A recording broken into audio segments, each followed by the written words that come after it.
book of Numbers, chapter 1. The Lord spoke to Moses in the tent of meeting in the desert of Sinai on the first day of the second month of the second year after the Israelites came out of Egypt.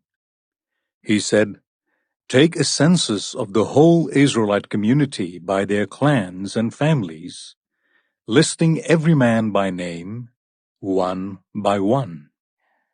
You and Aaron are to count according to their divisions all the men in Israel who are 20 years old or more and able to serve in the army. One man from each tribe. Each of them, the head of his family, is to help you. These are the names of the men who are to assist you. From Reuben, Elizur, son of Shedeur. From Simeon, Shelumiel, son of Zurishaddai. From Judah, Nashon, son of Aminadab. From Issachar, Nathaniel, son of Zuar. From Zebulun, Eliab, son of Helon. From the sons of Joseph. From Ephraim, Elishama, son of Ammihud. From Manasseh, Gamaliel, the son of Pedazur. From Benjamin, Abidan, son of Gideoni. From Dan, Ahiezer, son of Ammishaddai. From Asher, Pagiel, son of Okran. From Gad, Eliasaph, son of Deuel. From Naphtali, Ahira, son of Enan. These were the men appointed from the community, the leaders of their ancestral tribes. They were the heads of the clans of Israel. Moses and Aaron took these men whose names had been specified, and they called the whole community together on the first day of the second month. The people registered their ancestry by their clans and families, and the men 20 years old or more were listed by name, one by one, as the Lord commanded Moses. And so he counted them in the desert of Sinai. From the descendants of Reuben, the firstborn son of Israel, all the men 20 years old or more who were able to serve in the army were listed by name, one by one, according to the records of their clans and families. The number from the tribe of Reuben was 46,500. From the descendants of Simeon, all the men 20 years old or more who were able to serve in the army were counted and listed by name, one by one, according to the records of their clans and families. The number from the tribe of Simeon was 59,300. From the descendants of Gad, all the men 20 years old or more who were able to serve in the army were listed by name according to the records of their clans and families. The number from the tribe of Gad was 45,650. From the descendants of Judah, all the men 20 years old or more who were able to serve in the army were listed by name according to the records of their clans and families. The number from the tribe of Judah was 74,600. From the descendants of Issachar, all the men 20 years old or more who were able to serve in the army were listed by name according to the records of their clans and families. The number from the tribe of Issachar was 54,400. From the descendants of Zebulun, all the men 20 years old or more who were able to serve in the army were listed by name according to the records of their clans and families. The number from the tribe of Zebulun was 57,400. From the sons of Joseph, from the descendants of Ephraim, all the men 20 years old or more who were able to serve in the army were listed by name according to the records of their clans and families. The number from the tribe of Ephraim was 40,500. From the descendants of Manasseh, all the men 20 years old or more who were able to serve in the army were listed by name according to the records of their clans and families. The number from the tribe of Manasseh was 32,200. From the descendants of Benjamin, all the men 20 years old or more who were able to serve in the army were listed by name according to the records of their clans and families. The number from the tribe of Benjamin was 35,400. From the descendants of Dan, all the men 20 years old or more who were able to serve in the army were listed by name, according to the records of their clans and families. The number from the tribe of Dan was 62,700. From the descendants of Asher, all the men 20 years old or more who were able to serve in the army were listed by name, according to the records of their clans and families. The number from the tribe of Asher was 41,500. From the descendants of Naphtali, all the men 20 years old or more who were able to serve in the army were listed by name, according to the records of their clans and families. The number from the tribe of Naphtali was 53,400. These were the men counted by Moses and Aaron and the 12 leaders of Israel, each one representing his family. All the Israelites 20 years old or more who were able to serve in Israel's army were counted according to their families.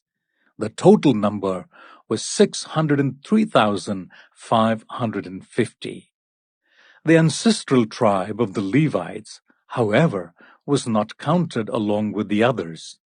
The Lord had said to Moses, "You must not count the tribe of Levi or include them in the census of the other Israelites.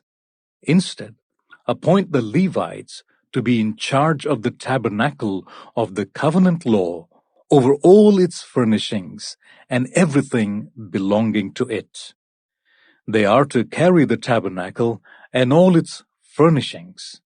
They are to take care of it and camp round it. Whenever the tabernacle is to move, the Levites are to take it down. And whenever the tabernacle is to be set up, the Levites shall do it. Anyone else who approaches it is to be put to death." The Israelites are to set up their tents by divisions, each of them in their own camp under their standard. The Levites, however, are to set up their tents round the tabernacle of the covenant law, so that my wrath will not fall on the Israelite community. The Levites are to be responsible for the care of the tabernacle of the covenant law. The Israelites did all this just as the Lord commanded Moses. Numbers 2. The Lord said to Moses and Aaron, "The Israelites are to camp round the tent of meeting, some distance from it, each of them under their standard, and holding the banners of their family. On the east, towards the sunrise, the divisions of the camp of Judah are to camp under their standard. The leader of the people of Judah is Nashon, son of Aminadab. His division numbers 74,600. The tribe of Issachar will camp next to them. The leader of the people of Issachar is Nathaniel, son of Zuar. His division numbers 54,400.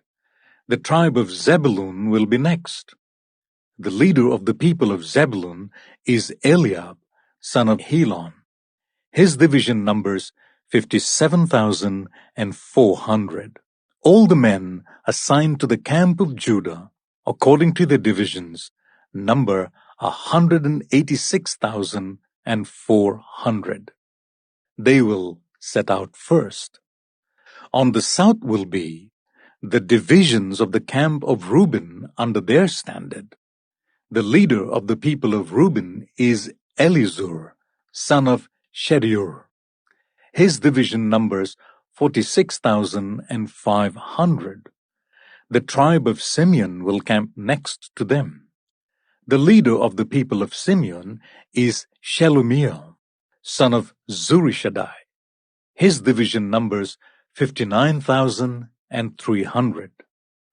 The tribe of Gad will be next. The leader of the people of Gad is Eliasaph, son of Deuel. His division numbers 45,650. All the men assigned to the camp of Reuben, according to their divisions, number 151,450. They will set out second. Then the tent of meeting and the camp of the Levites will set out in the middle of the camps. They will set out in the same order as they set up camp, each in their own place under their standard. On the west will be the divisions of the camp of Ephraim under their standard.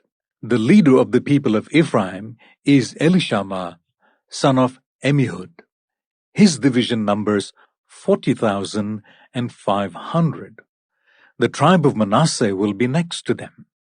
The leader of the people of Manasseh is Gamaliel, son of Pedazur. His division numbers 32,200. The tribe of Benjamin will be next. The leader of the people of Benjamin is Abidan, son of Gideoni. His division numbers 35,400. All the men assigned to the camp of Ephraim, according to their divisions, number 108,100. They will set out third. On the north will be the divisions of the camp of Dan under their standard. The leader of the people of Dan is Ahiezer, son of Ammishaddai. His division numbers 62,700. The tribe of Asher will camp next to them. The leader of the people of Asher is Pagiel, son of Okran. His division numbers 41,500. The tribe of Naphtali will be next. The leader of the people of Naphtali is Ahira, son of Enan. His division numbers 53,400. All the men assigned to the camp of Dan number 157,600. They will set out last under their standards. These are the Israelites, counted according to their families. All the men in the camps, by their divisions, number 603,550. The Levites, however, were not counted along with other Israelites, as the Lord commanded Moses. So the Israelites did everything the Lord commanded Moses. That is the way they camped under their standards, and that is the way they set out, each of them with their clan and family. Numbers 3. This is the account of the family of Aaron and Moses at the time the Lord spoke to Moses at Mount Sinai. The names of the sons of Aaron were Nadab, the firstborn, and Abihu, Eleazar, and Itamar. Those were the names of Aaron's sons, the anointed priests, who were ordained to serve as priests. Nadab and Abihu, however, died before the Lord when they made an offering with unauthorized fire before him in the desert of Sinai. They had no sons, so Eleazar and Itamar served as priests during the lifetime of their father Aaron. The Lord said to Moses, "Bring the tribe of Levi and present them to Aaron the priest to assist him. They are to perform duties for him and for the whole community at the tent of meeting by doing the work of the tabernacle. They are to take care of all the furnishings of the tent of meeting, fulfilling the obligations of the Israelites by doing the work of the tabernacle. Give the Levites to Aaron and his sons. They are the Israelites who are to be given wholly to him. Appoint Aaron and his sons to serve as priests. Anyone else who approaches the sanctuary is to be put to death. The Lord also said to Moses, I have taken the Levites from among the Israelites in place of their first male offspring of every Israelite woman. The Levites are mine, for all the firstborn are mine. When I struck down all the firstborn in Egypt, I set apart for myself every firstborn in Israel, whether human or animal. They are to be mine. I am the Lord. The Lord said to Moses in the desert of Sinai, Count the Levites by their families and clans. Count every male a month old or more. So Moses counted them as he was commanded by the word of the Lord. These were the names of the sons of Levi: Gershon, Kohath, and Merari. These were the names of the Gershonite clans: Libni and Shimei. The Kohathite clans: Amram, Izhar, Hebron, and Uzziel. The Merarite clans: Mahli and Mushi. These were the Levite clans according to their families. To Gershon belonged the clans of Libnites and Shimeites. These were the Gershonite clans. The number of all the males a month old or more who were counted was 7,500. The Gershonite clans were to camp on the west, behind the tabernacle. The leader of the families of the Gershonites was Eliasaph, son of Lael. At the tent of the meeting, the Gershonites were responsible for the care of the tabernacle and tent, its coverings, the curtain at the entrance to the tent of meeting, the curtains of the courtyard, the curtain at the entrance to the courtyard surrounding the tabernacle and altar, and the ropes, and everything related to their use. To Kohath belonged the clans of the Amramites, Isharites, Hebronites, and Uzzielites. These were the Kohathite clans. The number of all the males a month old or more was 8,600. The Kohathites were responsible for the care of the sanctuary. The Kohathite clans were to camp on the south side of the tabernacle. The leader of the families of the Kohathite clans was Elizaphan, son of Uzziel. They were responsible for the care of the ark, the table, the lampstand, the altars, the articles of the sanctuary used in ministering, the curtain, and everything related to their use. The chief leader of the Levites was Eleazar, son of Aaron, the priest. He was appointed over those who were responsible for the care of the sanctuary. To Merari belonged the clans of the Mahlites and the Mushites. These were the Merarite clans. The number of all the males a month old or more who were counted was 6,200. The leader of the families of the Merarite clans was Zuriel, son of Abihail. They were to camp on the north side of the tabernacle. The Merarites were appointed to take care of the frames of the tabernacle, its crossbars, posts, bases, all its equipment, and everything related to their use, as well as the posts of the surrounding courtyard with their bases, tent pegs, and ropes. Moses and Aaron and his sons were to camp to the east of the tabernacle, towards the sunrise, in front of the tent of meeting. They were responsible for the care of the sanctuary on behalf of the Israelites. Anyone else who approached the sanctuary was to be put to death.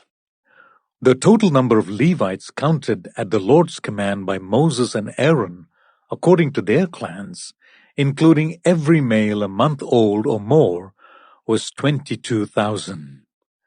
The Lord said to Moses, "Count all the firstborn Israelite males who are a month old or more, and make a list of their names. Take the Levites for me in place of all the firstborn of the Israelites, and the livestock of the Levites in place of all the firstborn of the livestock of the Israelites.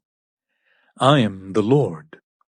So Moses counted all the firstborn of the Israelites as the Lord commanded him. The total number of firstborn males, a month old or more, listed by name, was 22,273. The Lord also said to Moses, "Take the Levites in place of all the firstborn of Israel, and the livestock of all the Levites in place of their livestock. The Levites are to be mine. I am the Lord. To redeem the 273 firstborn Israelites who exceed the number of the Levites, collect 5 shekels for each one, according to the sanctuary shekel, which weighs 20 gerahs. Give the money for the redemption of the additional Israelites to Aaron and his sons." So Moses collected the redemption money from those who exceeded the number redeemed by the Levites. From the firstborn of the Israelites, he collected silver weighing 1,365 shekels, according to the sanctuary shekel.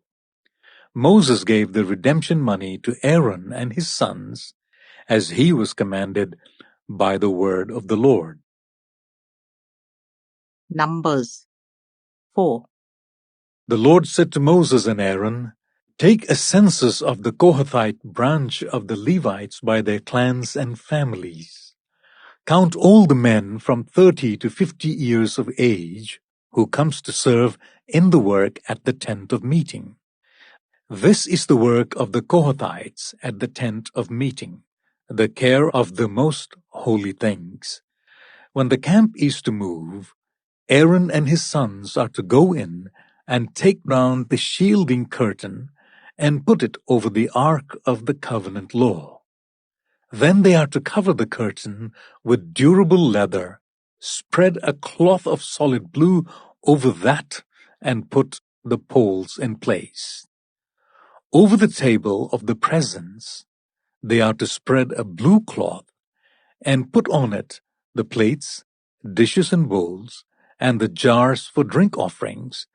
The bread that is continually there is to remain on it. They are to spread a scarlet cloth over them, cover that with durable leather, and put the poles in place. They are to take a blue cloth and cover the lampstand that is for light, together with its lamps, its wick trimmers and trays, and all its jars for the olive oil used to supply it. Then they are to wrap it and all its accessories in a covering of durable leather and put it on a carrying frame. Over the gold altar, they are to spread a blue cloth and cover that with durable leather and put poles in place. They are to take all the articles used for ministering in the sanctuary, wrap them in a blue cloth, cover that with durable leather, and put them on a carrying frame. They are to remove the ashes from the bronze altar and spread a purple cloth over it. Then they are to place on it all the utensils used for ministering at the altar, including the fire pans, meat forks, shovels, and sprinkling bowls. Over it, they are to spread a covering of durable leather and put the poles in place. After Aaron and his sons have finished covering the holy furnishings and all the holy articles, and when the camp is ready to move, only then are the Kohathites to come and do the carrying. but they must not touch the holy things, or they will die. The Kohathites are to carry those things that are in the tent of meeting. Eleazar, son of Aaron the priest, is to have charge of the oil for the light, the fragrant incense, the regular grain offering, and the anointing oil. He is to be in charge of the entire tabernacle and everything in it, including its holy furnishings and articles. The Lord said to Moses and Aaron, "See that the Kohathite tribal clans are not destroyed from among the Levites, so that they may live and not die when they come near the most holy things. Do this for them. Aaron and his sons are to go into the sanctuary and assign to each man his work and what he is to carry. But the Kohathites must not go in to look at the holy things, even for a moment, or they will die." The Lord said to Moses, "Take a census also of the Gershonites by their families and clans. Count all the men from 30 to 50 years of age who come to serve in the work at the tent of meeting. This is the service of the Gershonite clans and their carrying and their other work. They are to carry the curtains of the tabernacle, that is the tent of meeting, its coverings and its outer covering of durable leather, the curtains for the entrance to the tent of meeting, the curtains of the courtyard surrounding the tabernacle and altar, the curtain for the entrance to the courtyard, the ropes and all the equipment used in the service of the tent. The Gershonites are to do all that needs to be done with these things. All their service, whether carrying or doing other work, is to be done under the direction of Aaron and his sons. You shall assign to them as their responsibility all they are to carry. This is the service of the Gershonite clans at the tent of meeting. Their duties are to be under the direction of Ithamar, son of Aaron the priest. Count the Merarites by their clans and families. Count all the men from 30 to 50 years of age who come to serve in the work at the tent of meeting. As part of all their service at the tent, they are to carry the frames of the tabernacle, its crossbars, posts, and bases, as well as the posts of the surrounding courtyard with their bases, tent pegs, ropes, all their equipment, and everything related to their use.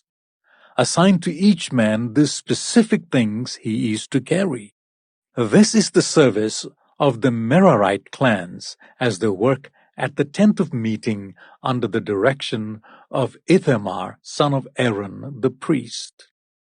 Moses, Aaron, and the leaders of the community counted the Kohathites by their clans and families. All the men from 30 to 50 years of age who came to serve in the work at the tent of meeting, counted by clans, were 2,750. This was the total of all those in the Kohathite clans who served at the tent of meeting. Moses and Aaron counted them according to the Lord's command through Moses. The Gershonites were counted by their clans and families. All the men from 30 to 50 years of age who came to serve in the work at the tent of meeting, counted by their clans and families, were 2,630. This was the total of those in the Gershonite clans who served at the tent of meeting. Moses and Aaron counted them according to the Lord's command. The Merarites were counted by their clans and families. All the men from 30 to 50 years of age who came to serve in the work at the tent of meeting, counted by their clans, were 3,200. This was the total of those in the Merarite clans. Moses and Aaron counted them according to the Lord's command through Moses. So Moses and Aaron and the leaders of Israel counted all the Levites by their clans and families, all the men from 30 to 50 years of age, who came to do the work of serving and carrying the tent of meeting, numbered 8,580. At the Lord's command through Moses, each was assigned his work and told what to carry. Thus they were counted as the Lord commanded Moses. Numbers 5. The Lord said to Moses, "Command the Israelites to send away from the camp anyone who has a defiling skin disease or a discharge of any kind, or who is ceremonially unclean because of a dead body. Send away male and female alike. Send them outside the camp, so that they will not defile their camp, where I dwell among them." The Israelites did so. They sent them outside the camp. They did just as the Lord had instructed Moses. The Lord said to Moses, "Say to the Israelites, any man or woman who wrongs another in any way and so is unfaithful to the Lord is guilty and must confess the sin they have committed. They must make full restitution for the wrong they have done, add a fifth of the value to it, and give it all to the person they have wronged. But if that person has no close relative to whom restitution can be made for the wrong, the restitution belongs to the Lord and must be given to the priest along with a ram with which atonement is made for the wrongdoer. All the sacred contributions the Israelites bring to a priest will belong to him. Sacred things belong to their owners, but what they give to the priest will belong to the priest." Then the Lord said to Moses, "Speak to the Israelites and say to them, if a man's wife goes astray and is unfaithful to him, so that another man has sexual relations with her, and this is hidden from her husband, and her impurity is undetected, since there is no witness against her, and she has not been caught in the act, and if feelings of jealousy come over her husband, and he suspects his wife and she is impure, or if he is jealous and suspects her even though she is not impure, then he is to take his wife to the priest. He must also take an offering of 1/10 of an ephah of barley flour on her behalf. He must not pour olive oil on it or put incense on it, because it's a grain offering for jealousy, a reminder offering to draw attention to wrongdoing. The priest shall bring her and make her stand before the Lord. Then he shall take some holy water in a clay jar and put some dust from the tabernacle floor into the water. After the priest has made the woman stand before the Lord, he shall loosen her hair and place in her hands the reminder offering, the grain offering for jealousy, while he himself holds the bitter water that brings a curse. Then the priest shall put the woman under oath and say to her, if no other man has had sexual relations with you, and you have not gone astray and become impure while married to your husband, may this bitter water that brings a curse not harm you. But if you have gone astray while married to your husband, and you have made yourself impure by having sexual relations with a man other than your husband, here the priest is to put the woman under this curse. May the Lord cause you to become a curse among your people when he makes your womb miscarry and your abdomen swell. May this water that brings a curse enter your body, so that your abdomen swells or your womb miscarries. Then the woman is to say, Amen, so be it. The priest is to write these curses on a scroll and then wash them off into the bitter water. He shall make the woman drink the bitter water that brings a curse, and this water that brings a curse and causes bitter suffering will enter her. The priest is to take from her hands the grain offering for jealousy, wave it before the Lord, and bring it to the altar. The priest is then to take a handful of the grain offering as a memorial offering and burn it on the altar. After that, he is to make the woman drink the water. If she has made herself impure and been unfaithful to her husband, this will be the result. When she is made to drink the water that brings a curse and causes bitter suffering, it will enter her. Her abdomen will swell, and her womb will miscarry, and she will become a curse. If, however, the woman has not made herself impure, but is clean, she will be cleared of guilt and will be able to have children. This, then, is the law of jealousy when a woman goes astray and makes herself impure while married to her husband, or when feelings of jealousy come over a man because he suspects his wife. The priest is to make her stand before the Lord and is to apply this entire law to her. The husband will be innocent of any wrongdoing, but the woman will bear the consequences of her sin. Numbers 6. The Lord said to Moses, "Speak to the Israelites and say to them, if a man or a woman wants to make a special vow, a vow of dedication to the Lord as a Nazirite, they must abstain from wine and other fermented drinks, and must not drink vinegar made from wine or other fermented drink. They must not drink grape juice or eat grapes or raisins. As long as they remain under the Nazirite vow, they must not eat anything that comes from the grapevine, not even the seeds or skins. During the entire period of their Nazirite vow, no razor may be used on their head. They must be holy until the period of their dedication to the Lord is over. They must let their hair grow long. Throughout the period of their dedication to the Lord, the Nazirite must not go near a dead body.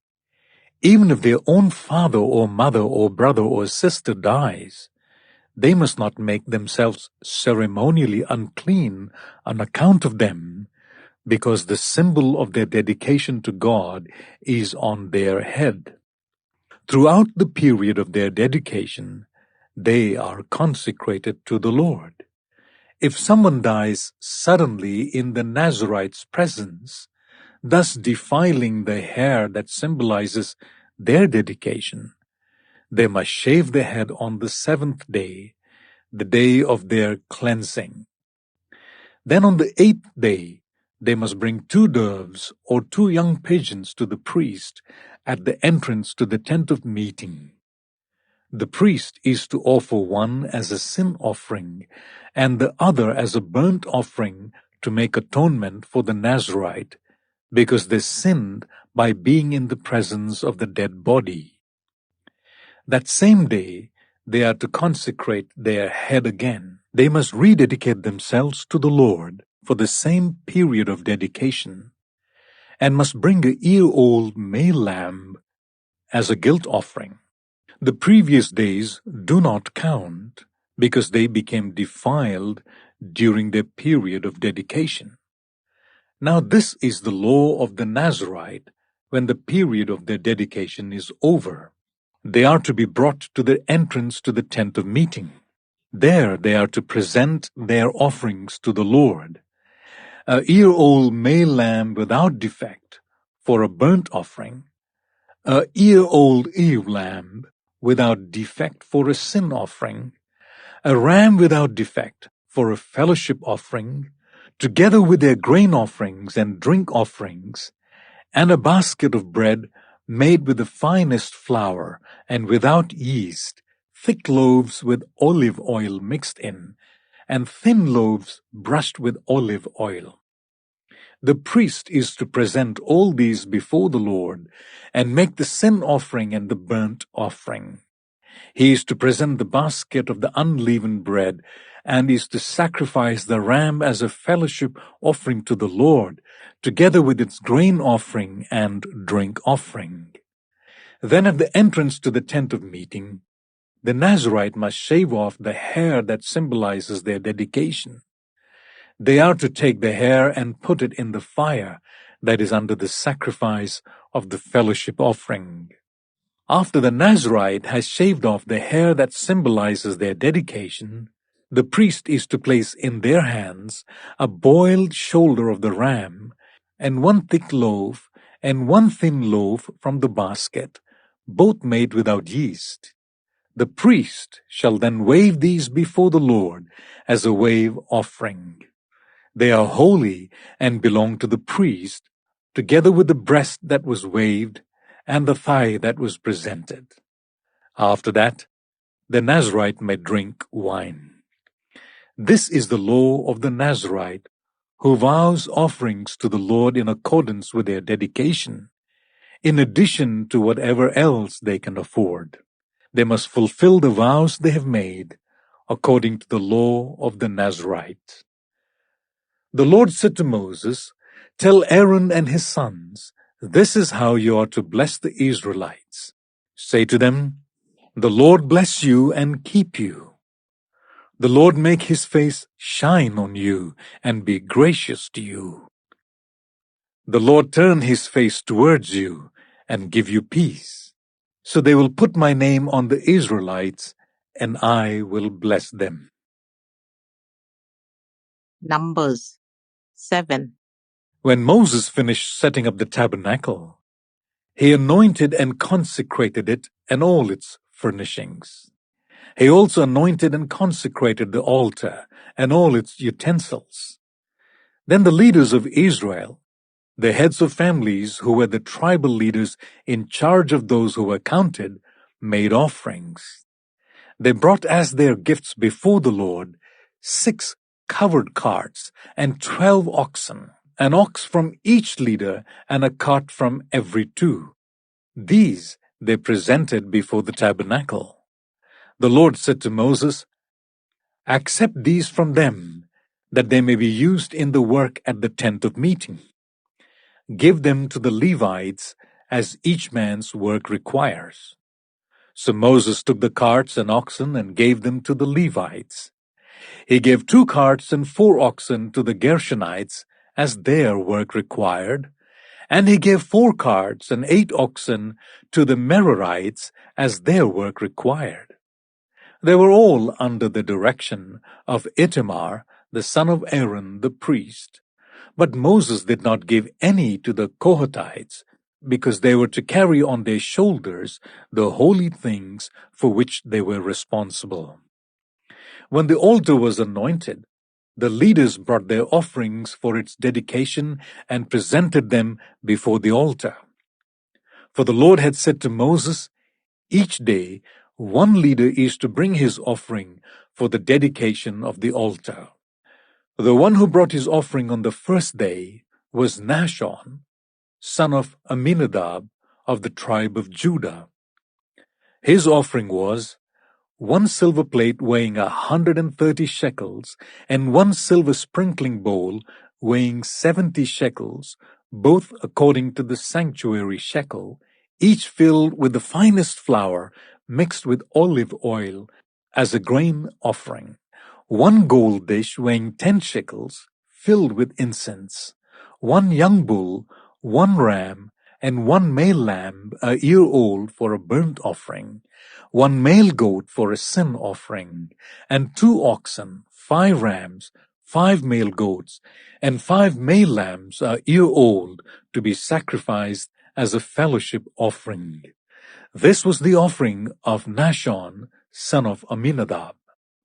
On the second day, Nathaniel, son of Zuar, the leader of Issachar, brought his offering. The offering he brought was 1 silver plate weighing 130 shekels, and 1 silver sprinkling bowl weighing 70 shekels, both according to the sanctuary shekel, each filled with the finest flour mixed with olive oil as a grain offering. 1 gold dish weighing 10 shekels filled with incense, 1 young bull, 1 ram, and 1 male lamb a year old for a burnt offering, 1 male goat for a sin offering, and 2 oxen, 5 rams, 5 male goats, and 5 male lambs a year old to be sacrificed as a fellowship offering. This was the offering of Nathaniel, son of Zuar. On the third day, Eliab, son of Helon, the leader of the people of Zebulun, brought his offering. His offering was 1 silver plate weighing 130 shekels, and 1 silver sprinkling bowl weighing 70 shekels, both according to the sanctuary shekel, each filled with the finest flour mixed with olive oil as a grain offering. 1 gold dish weighing 10 shekels, filled with incense, 1 young bull, 1 ram, and 1 male lamb a year old for a burnt offering, 1 male goat for a sin offering, and 2 oxen, 5 rams, 5 male goats, and 5 male lambs a year old to be sacrificed as a fellowship offering. This was the offering of Eliab, son of Helon. On the fourth day, Elizur, son of Shedeur, the leader of the people of Reuben, brought his offering. His offering was 1 silver plate weighing 130 shekels, and 1 silver sprinkling bowl weighing 70 shekels, both according to the sanctuary shekel, each filled with the finest flour mixed with olive oil as a grain offering. 1 gold dish weighing 10 shekels filled with incense, 1 young bull, 1 ram, and 1 male lamb a year old for a burnt offering, 1 male goat for a sin offering, 2 oxen, 5 rams, 5 male goats, and 5 male lambs a year old to be sacrificed as a fellowship offering. This was the offering of Elizur, son of Shedeur. On the fifth day, Shemuel, son of Zurishaddai, the leader of the people of Simeon, brought his offering. His offering was 1 silver plate weighing 130 shekels, and 1 silver sprinkling bowl weighing 70 shekels, both according to the sanctuary shekel, each filled with the finest flour mixed with olive oil as a grain offering. 1 gold dish weighing 10 shekels filled with incense, 1 young bull, 1 ram, and a male lamb a year old for a burnt offering, 1 male goat for a sin offering, and 2 oxen, 5 rams, 5 male goats, and 5 lambs a year old to be sacrificed as a fellowship offering. This was the offering of Shelumiel, son of Zurishaddai. On the sixth day, Eliashaph, son of Duel, the leader of the people of Gad, brought his offering. His offering was 1 silver plate weighing 130 shekels, and 1 silver sprinkling bowl weighing 70 shekels, both according to the sanctuary shekel, each filled with the finest flour mixed with olive oil as a grain offering. 1 gold dish weighing 10 shekels filled with incense, 1 young bull, 1 ram, and 1 male lamb a year old for a burnt offering, 1 male goat for a sin offering, and 2 oxen, 5 rams, 5 male goats, and 5 male lambs a year old to be sacrificed as a fellowship offering. This was the offering of Eliasaph, son of Duel. On the seventh day, Elishama, son of Amihud, the leader of the people of Ephraim, brought his offering. His offering was 1 silver plate weighing 130 shekels, and 1 silver sprinkling bowl weighing 70 shekels, both according to the sanctuary shekel, each filled with the finest flour mixed with olive oil as a grain offering. 1 gold dish weighing 10 shekels filled with incense, 1 young bull, 1 ram, and 1 male lamb a year old for a burnt offering, 1 male goat for a sin offering, and 2 oxen, 5 rams, 5 male goats, and 5 male lambs a year old to be sacrificed as a fellowship offering. This was the offering of Elishama, son of Ammihud. On the 8th day, Gamaliel, son of Pedahzur, the leader of the people of Manasseh, brought his offering. His offering was 1 silver plate weighing 130 shekels and 1 silver sprinkling bowl weighing 70 shekels, both according to the sanctuary shekel, each filled with the finest flour mixed with olive oil as a grain offering. 1 gold dish weighing 10 shekels, filled with incense, 1 young bull, 1 ram, and 1 male lamb a year old for a burnt offering, 1 male goat for a sin offering, and 2 oxen, 5 rams, 5 male goats, and 5 male lambs a year old to be sacrificed as a fellowship offering. This was the offering of Gamaliel, son of Pedahzur. On the 9th day, Abidan, son of Gideoni, the leader of the people of Benjamin, brought his offering. His offering was 1 silver plate weighing 130 shekels and 1 silver sprinkling bowl weighing 70 shekels, both according to the sanctuary shekel, each filled with the finest flour mixed with olive oil as a grain offering, 1 gold dish weighing 10 shekels filled with incense, 1 young bull, 1 ram, and 1 male lamb a year old for a burnt offering, 1 male goat for a sin offering, and 2 oxen, 5 rams, 5 male goats, and 5 male lambs a year old to be sacrificed as a fellowship offering. This was the offering of Abidan, son of Gideoni. On the 10th day, Ahiezer, son of Ammishaddai, the leader of the people of Dan, brought his offering. His offering was 1 silver plate weighing 130 shekels and 1 silver sprinkling bowl weighing 70 shekels, both according to the sanctuary shekel, each filled with the finest flour mixed with olive oil as a grain offering.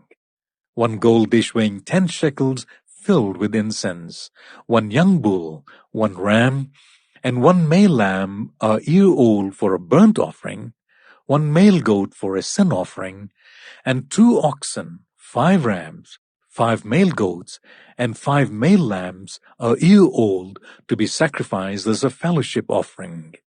This was the offering of Ahiezer, son of Ammishaddai. On the 11th day, Pagiel, son of Okran, the leader of the people of Asher, brought his offering. His offering was 1 silver plate weighing 130 shekels and 1 silver sprinkling bowl weighing 70 shekels, both according to the sanctuary shekel, each filled with the finest flour mixed with olive oil as a grain offering.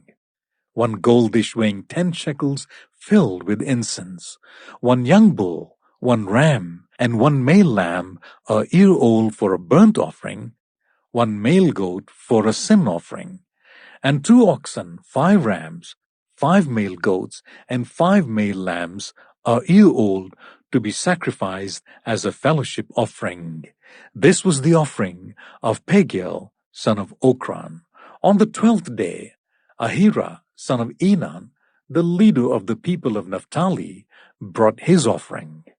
His offering was 1 silver plate weighing 130 shekels and 1 silver sprinkling bowl weighing 70 shekels, both according to the sanctuary shekel, each filled with the finest flour mixed with olive oil as a grain offering, 1 gold dish weighing 10 shekels filled with incense, 1 young bull, 1 ram, and 1 male lamb a year old for a burnt offering, 1 male goat for a sin offering, and 2 oxen, 5 rams, 5 male goats, and 5 male lambs a year old to be sacrificed as a fellowship offering.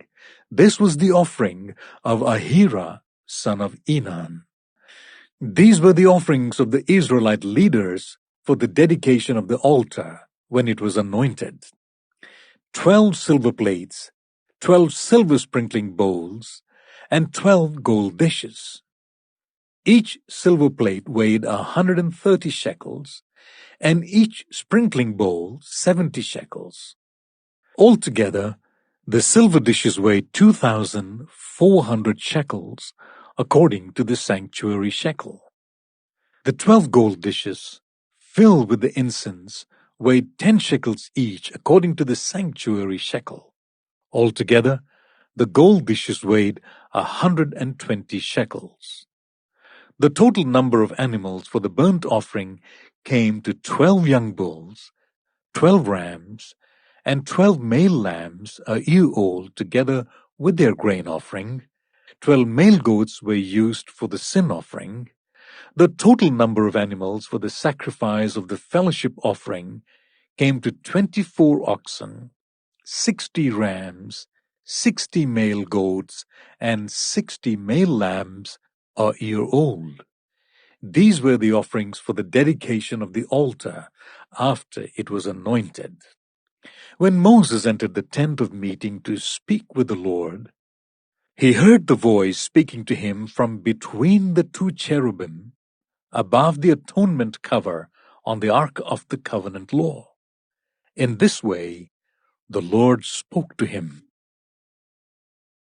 Numbers 8. The Lord said to Moses, "Speak to Aaron and say to him, when you set up the lamps, see that all 7 light up the area in front of the lampstand." Aaron did so. He set up the lamps so that they faced forwards on the lampstand, just as the Lord commanded Moses. This is how the lampstand was made.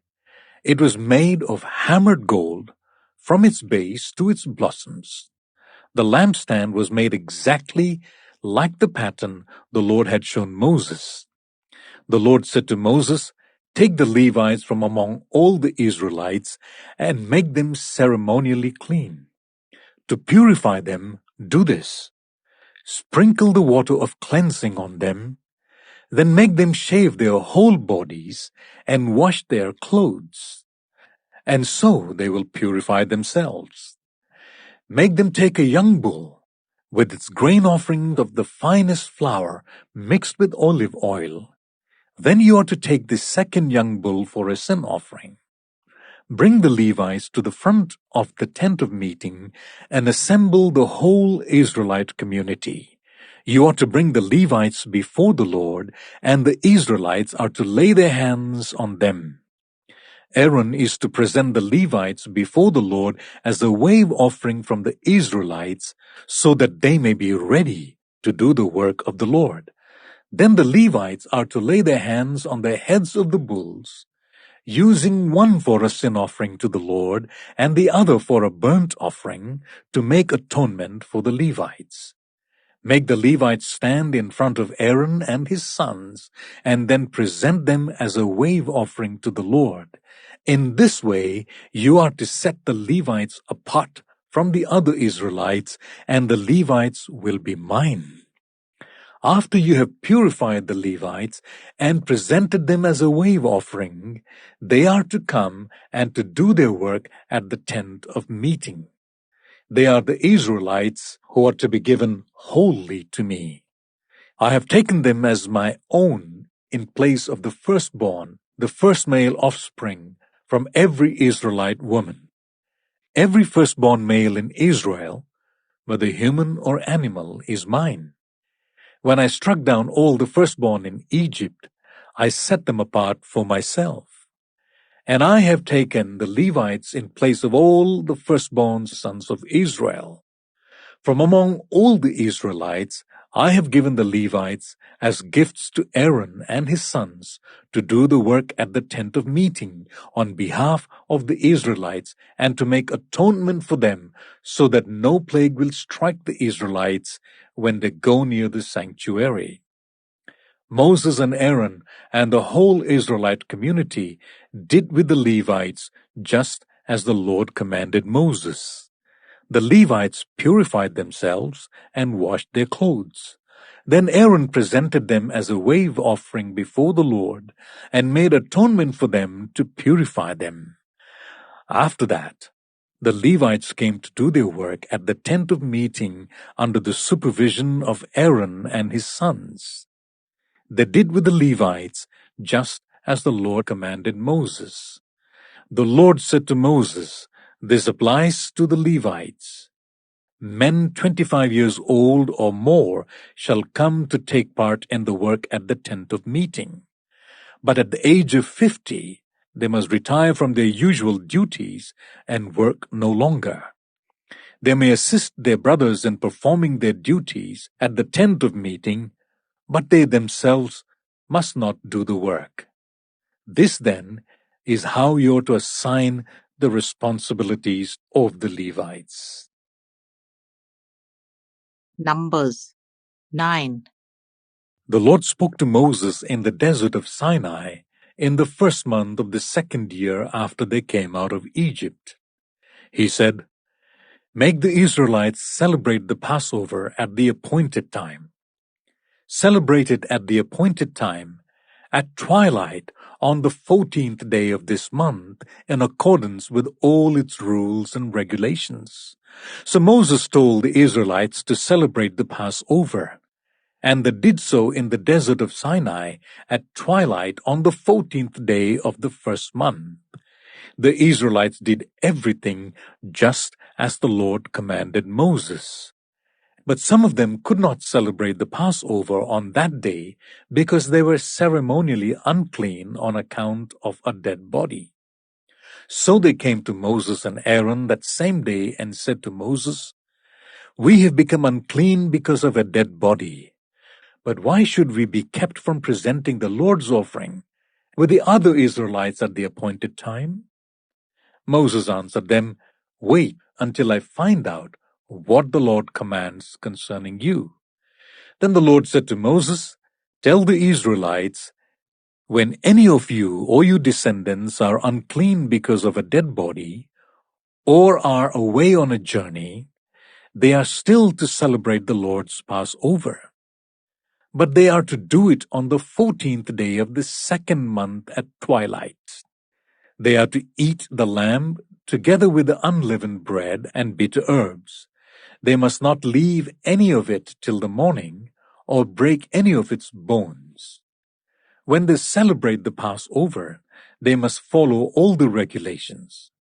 But if anyone who is ceremonially clean and not on a journey fails to celebrate the Passover, they must be cut off from their people for not presenting the Lord's offering at the appointed time.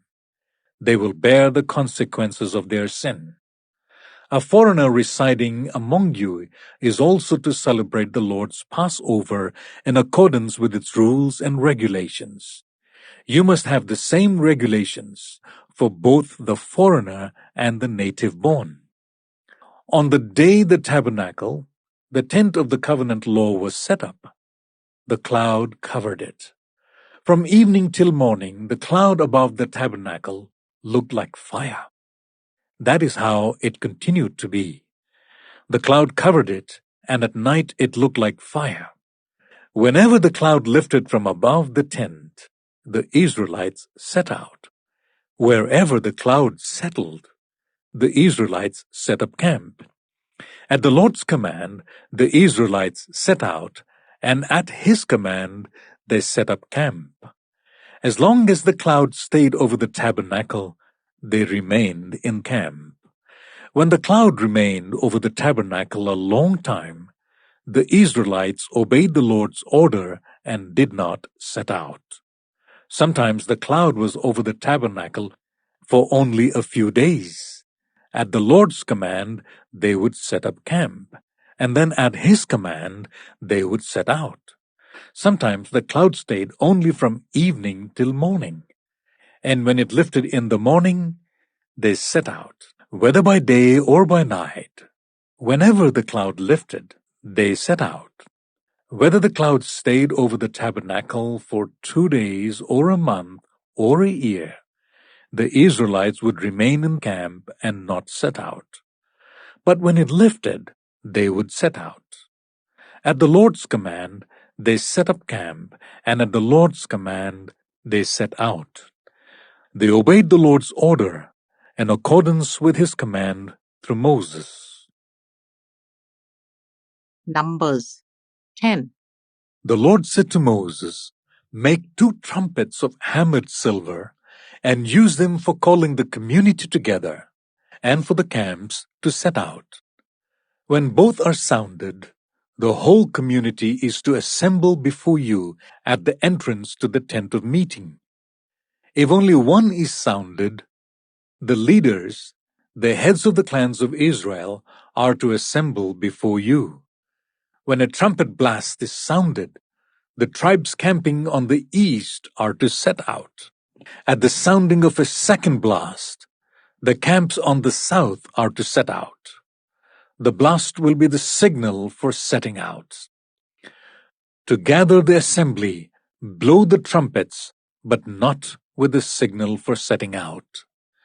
The sons of Aaron, the priests, are to blow the trumpets. This is to be a lasting ordinance for you and the generations to come. When you go into battle in your own land against an enemy who is oppressing you, sound a blast on the trumpets. Then you will be remembered by the Lord your God and rescued from your enemies.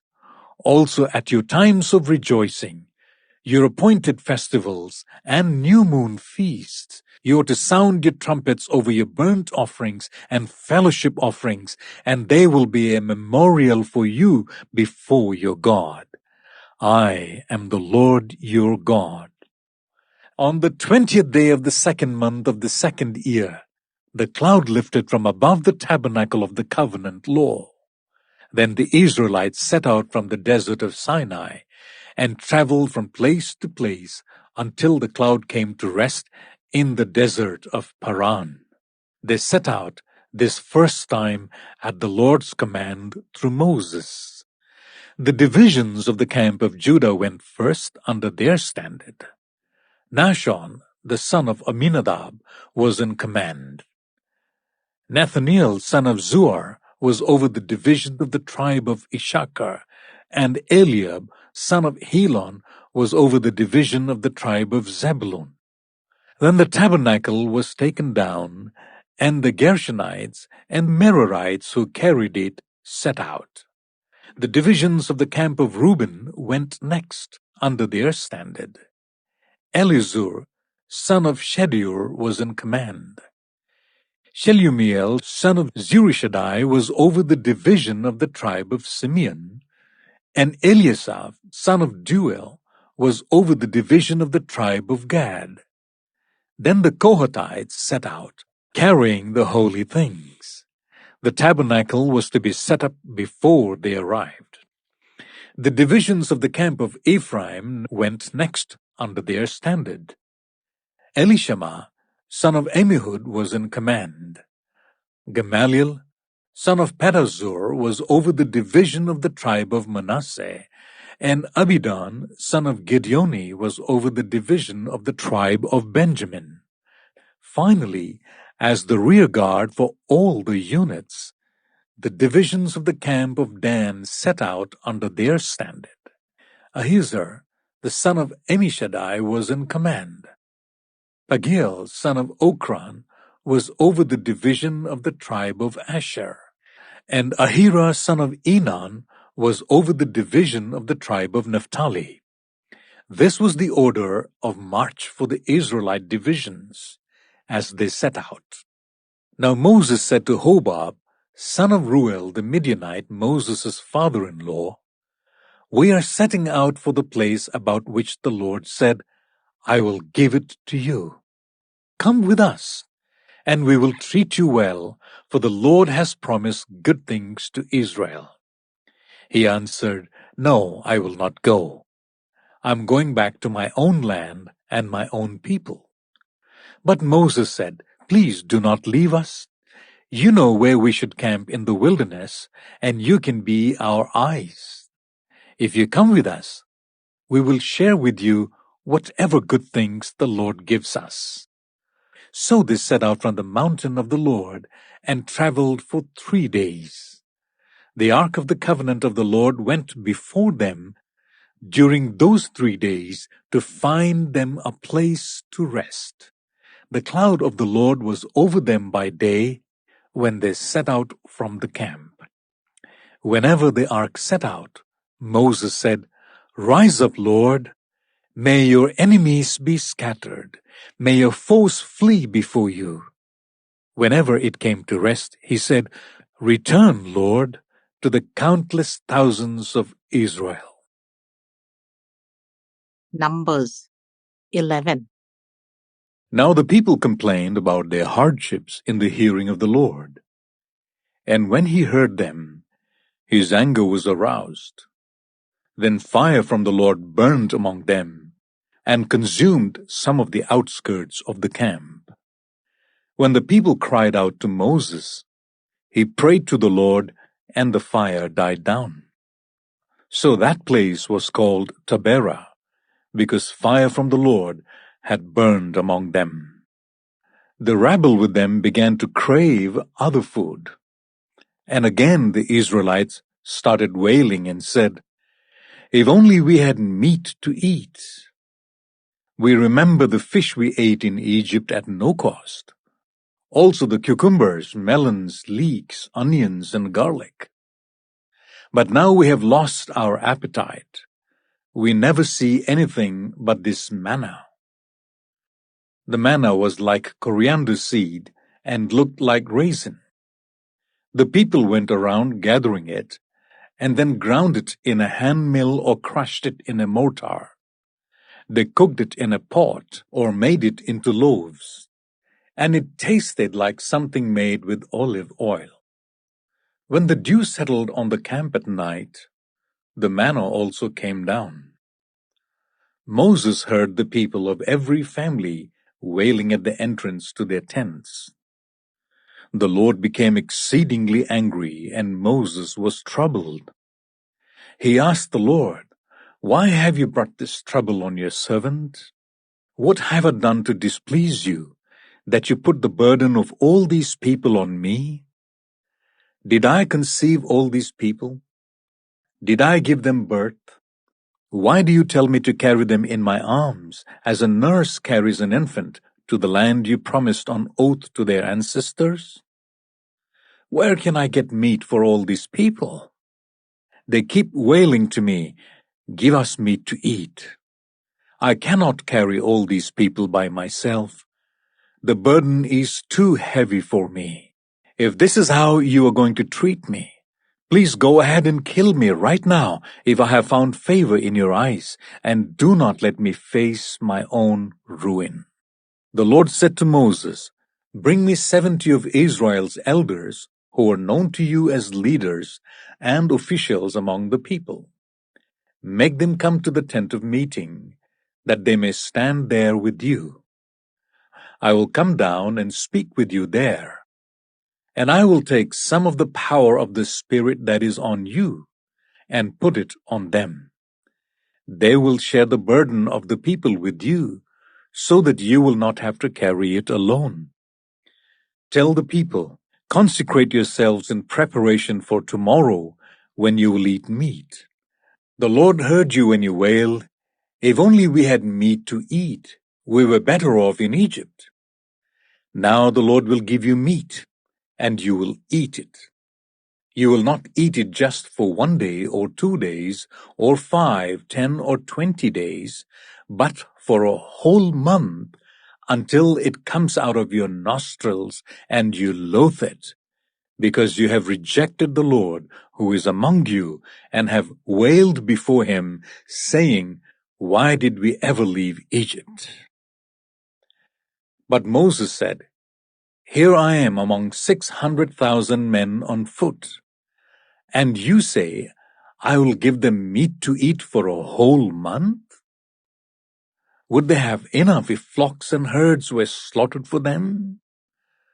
Would they have enough if all the fish in the sea were caught for them?" The Lord answered Moses, "Is the Lord's arm too short? Now you will see whether or not what I say will come true for you."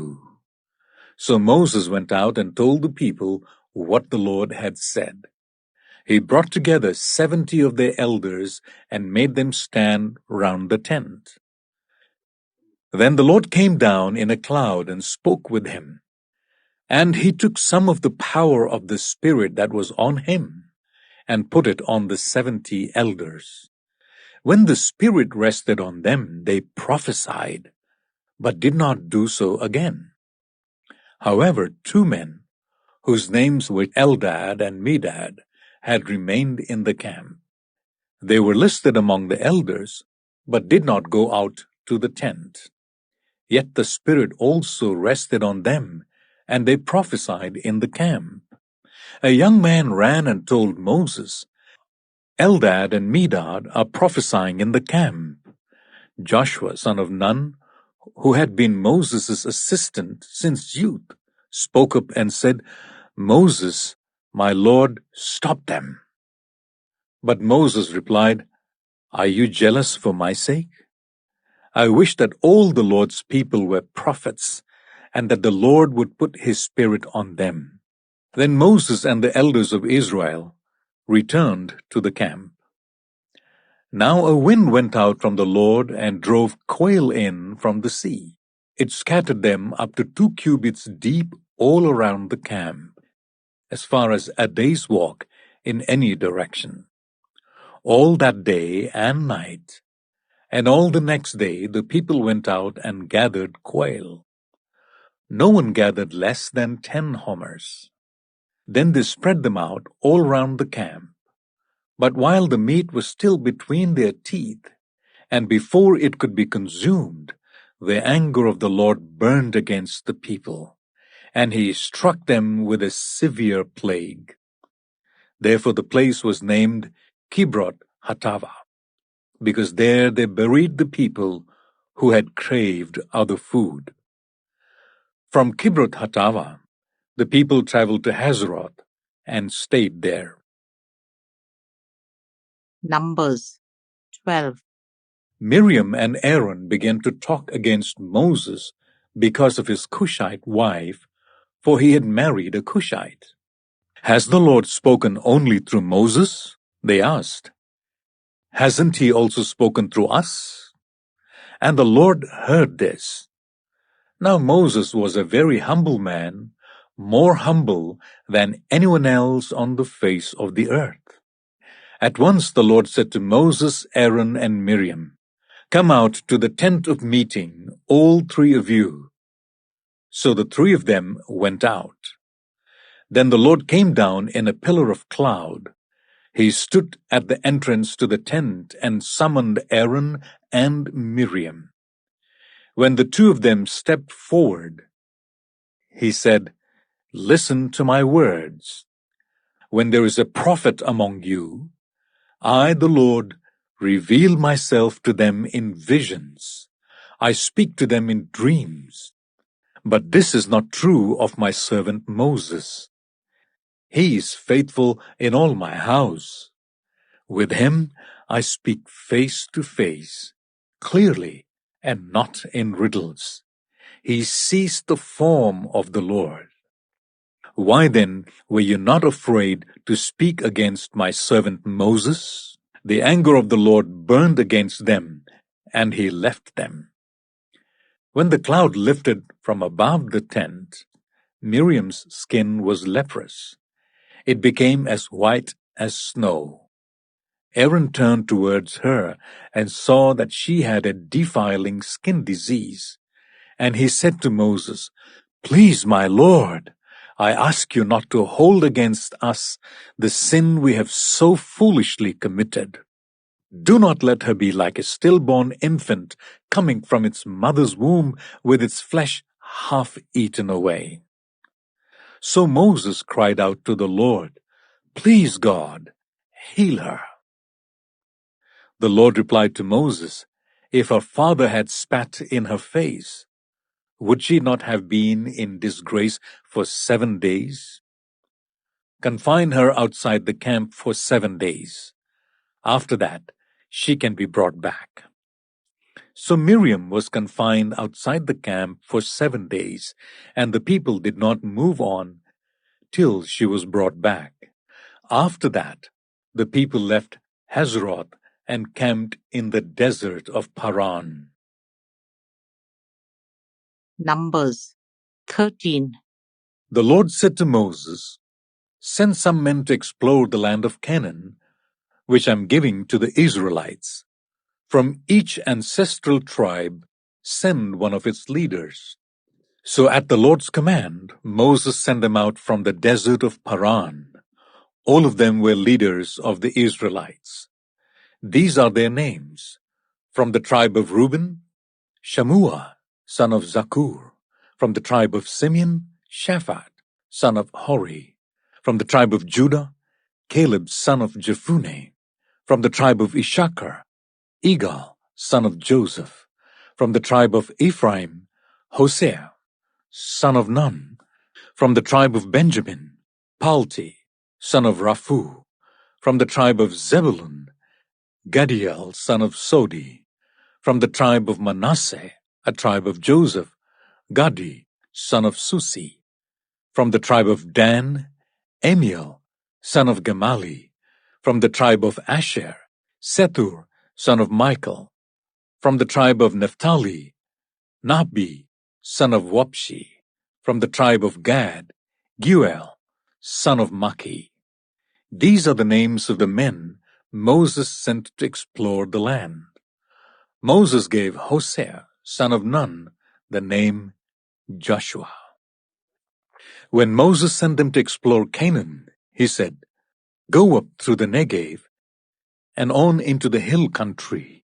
See what the land is like, and whether the people who live there are strong or weak, few or many. What kind of land do they live in? Is it good or bad? What kind of towns do they live in?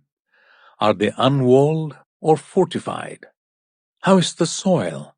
Is it fertile or poor? Are there trees in it or not? Do your best to bring back some of the fruit of the land." It was the season for the first ripe grapes. So they went up and explored the land from the desert of Zin as far as Rehob towards Lebo Hamath. They went up through the Negev and came to Hebron, where Ahiman, Sheshai, and Talmai, the descendants of Anak, lived. Hebron had been built 7 years before Zoan in Egypt. When they reached the valley of Eshcol, they cut off a branch bearing a single cluster of grapes.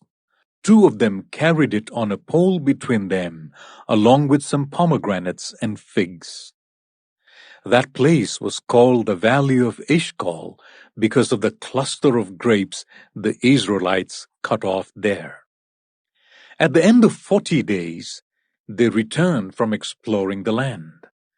They came back to Moses and Aaron and the whole Israelite community at Kadesh in the desert of Paran. There they reported to them and to the whole assembly and showed them the fruit of the land. They gave Moses this account: "We went into the land to which you've sent us, and it does flow with milk and honey. Here is its fruit. But the people who live there are powerful, and the cities are fortified and very large. We even saw descendants of Anak there. The Amalekites live in the Negev. The Hittites, Jebusites, and Amorites live in the hill country, and the Canaanites live near the sea and along the Jordan." Then Caleb silenced the people before Moses and said, "We should go up and take possession of the land, for we can certainly do it." But the men who had gone up with him said, "We can't attack those people. They are stronger than we are."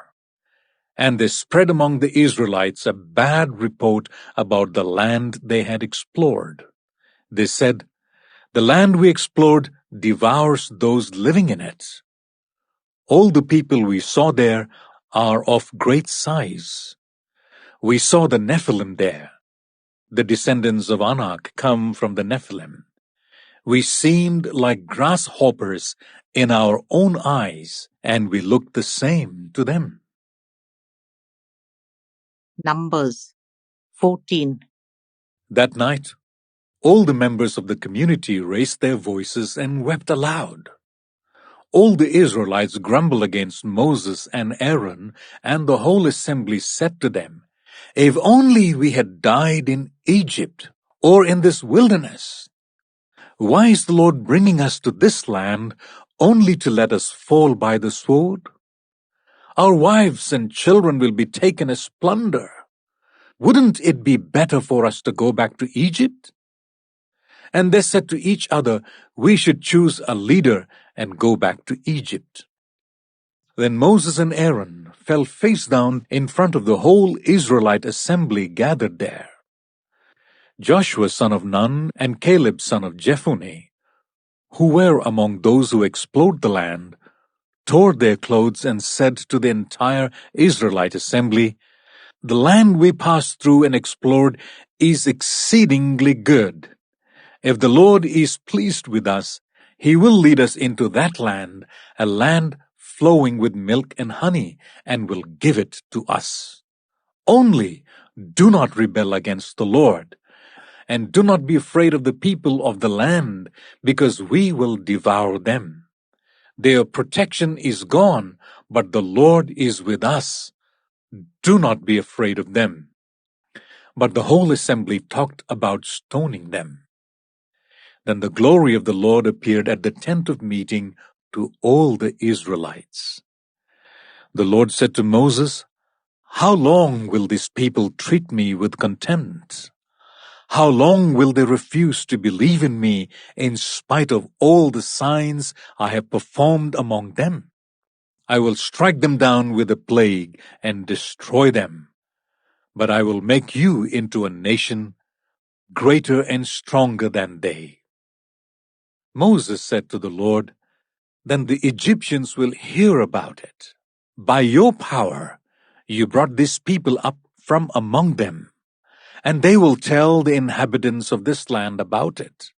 They have already heard that you, Lord, are with these people, and that you, Lord, have been seen face to face, that your cloud stays over them, and that you go before them in a pillar of cloud by day and a pillar of fire by night.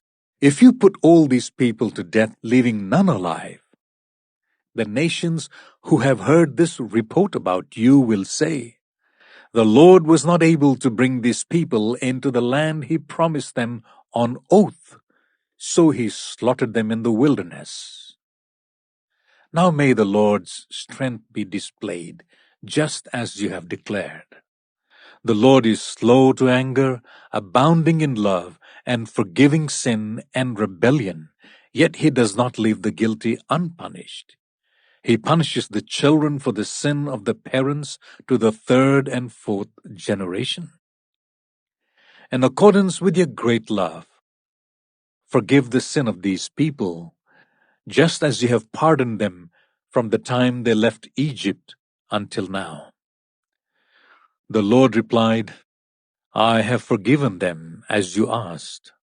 Nevertheless, as surely as I live, and as surely as the glory of the Lord fills the whole earth, not one of those who saw my glory and the signs I performed in Egypt and in the wilderness, but who disobeyed me and tested me 10 times, not one of them will ever see the land I promised on oath to their ancestors.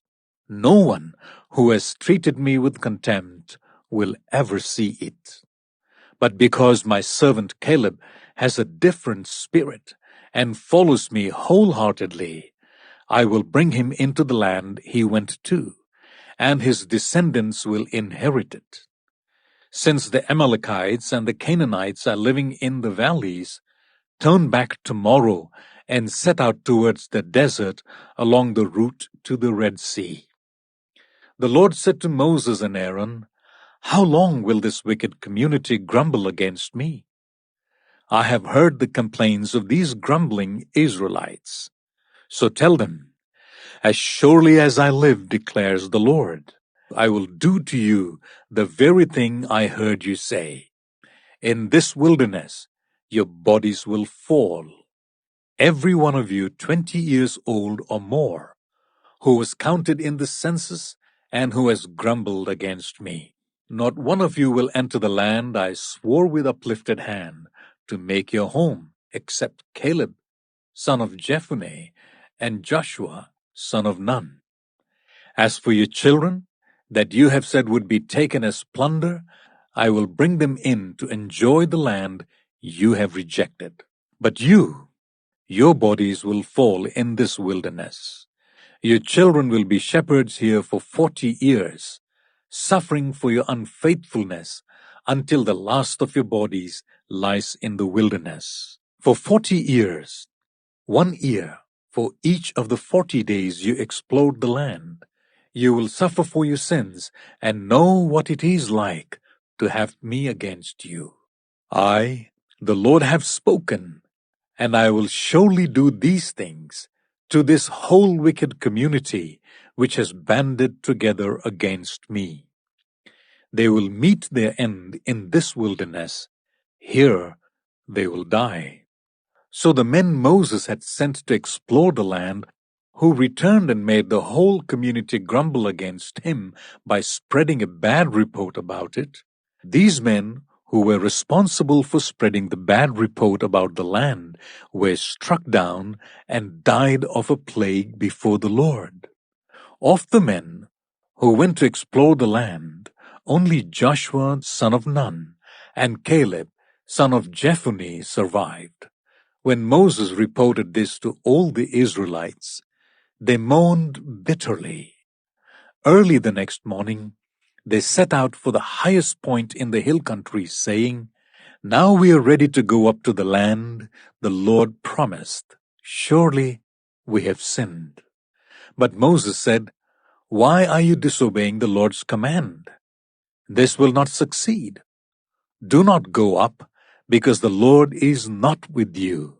You will be defeated by your enemies, for the Amalekites and the Canaanites will face you there.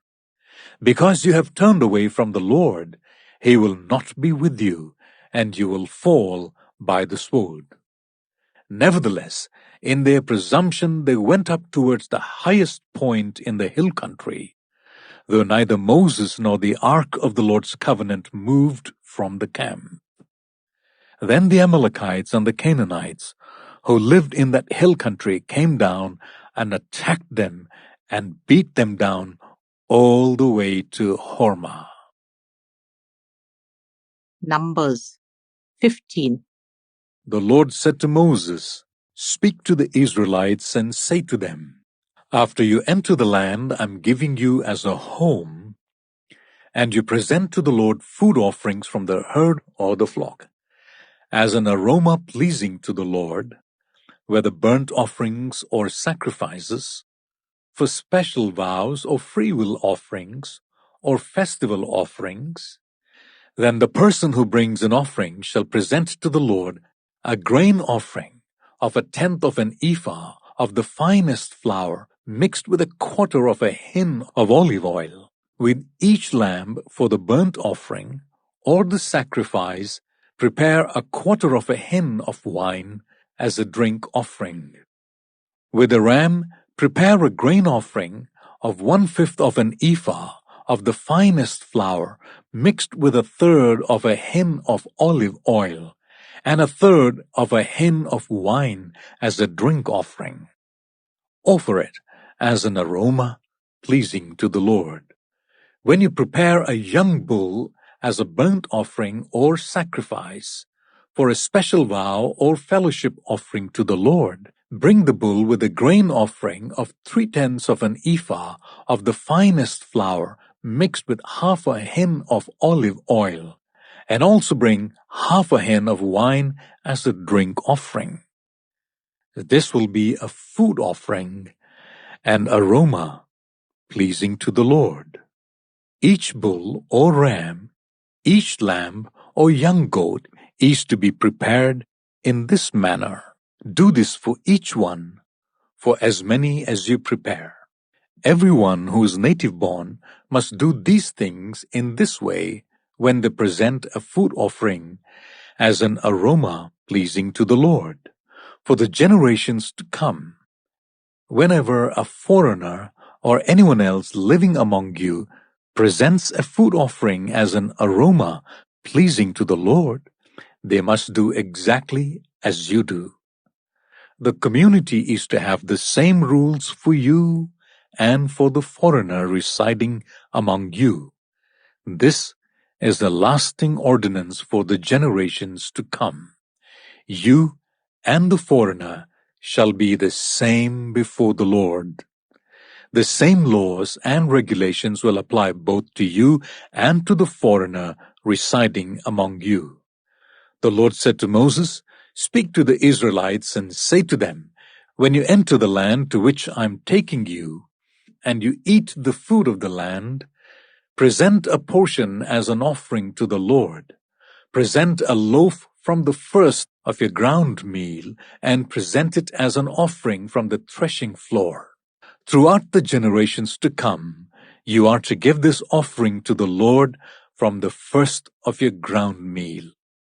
Now, if you as a community unintentionally fail to keep any of these commands the Lord gave Moses, any of the Lord's commands to you through him, from the day the Lord gave them and continuing through the generations to come, and if this is done unintentionally without the community being aware of it, then the whole community is to offer a young bull for a burnt offering as an aroma pleasing to the Lord, along with its prescribed grain offering and drink offering, and a male goat for a sin offering.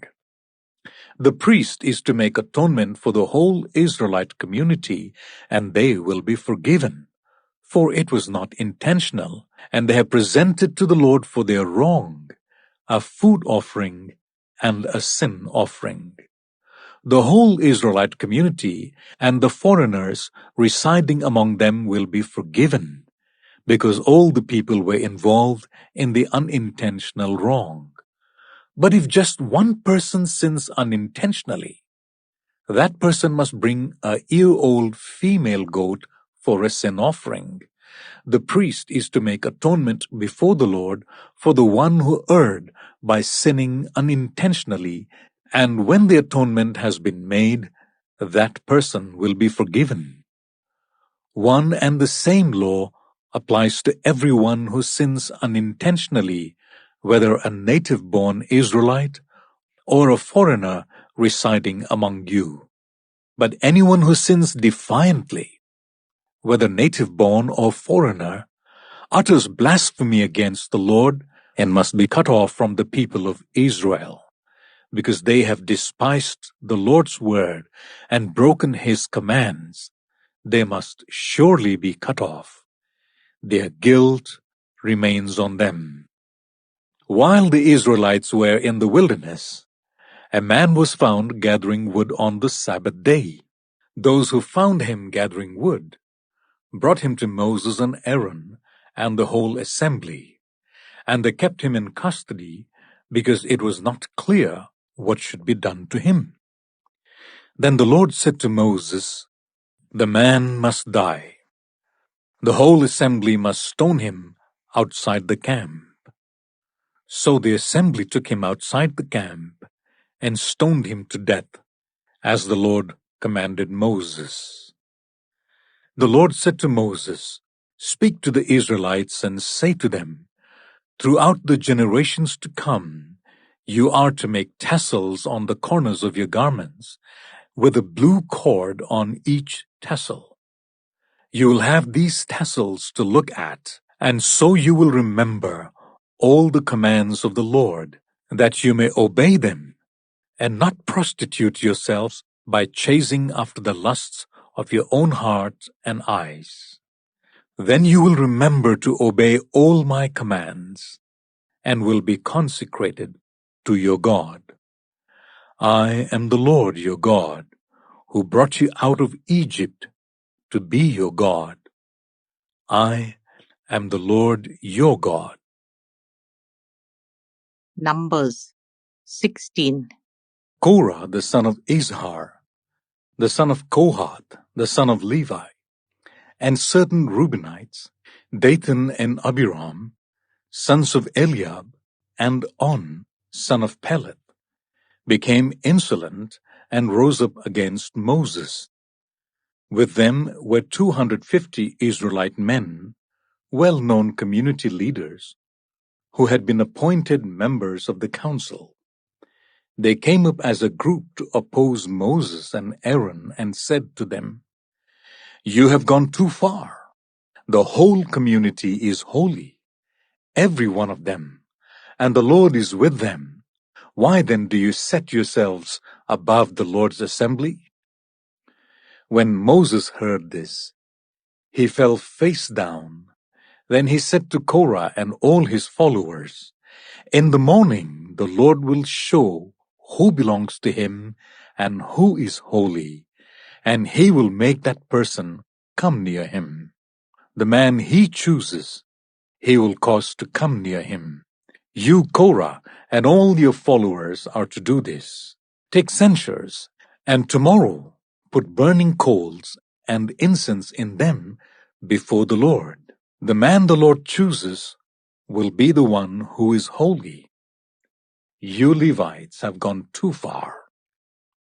Moses also said to Korah, "Now listen, you Levites.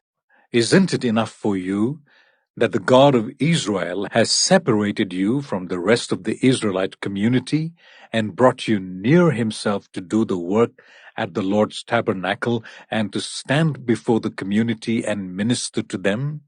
He has brought you and all your fellow Levites near himself. But now you are trying to get the priesthood too? It is against the Lord that you and all your followers have banded together. Who is Aaron that you should grumble against him?" Then Moses summoned Dathan and Abiram, sons of Eliab.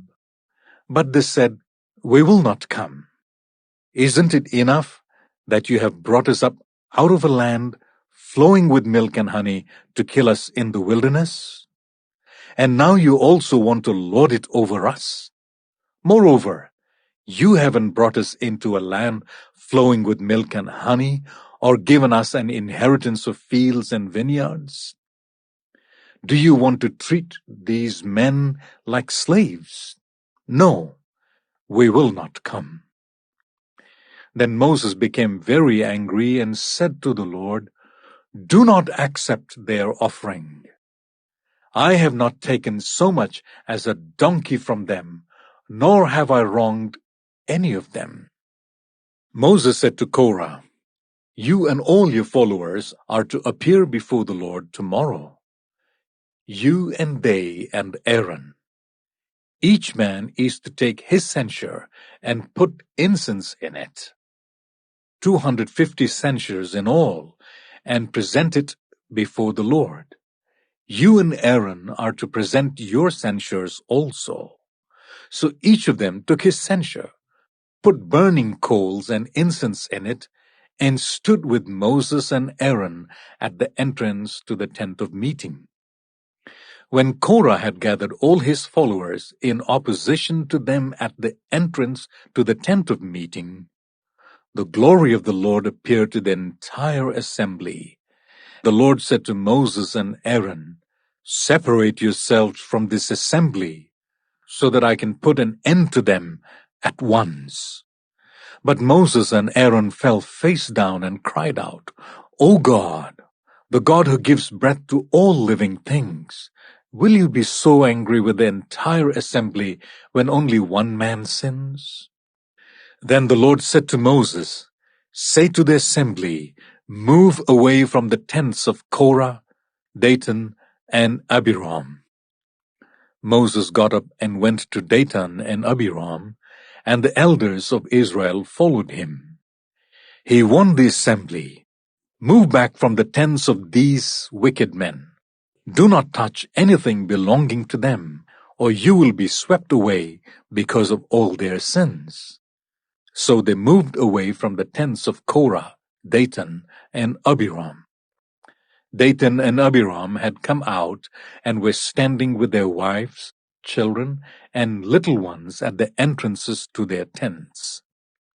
Then Moses said, "This is how you will know that the Lord has sent me to do all these things, and that it was not my idea.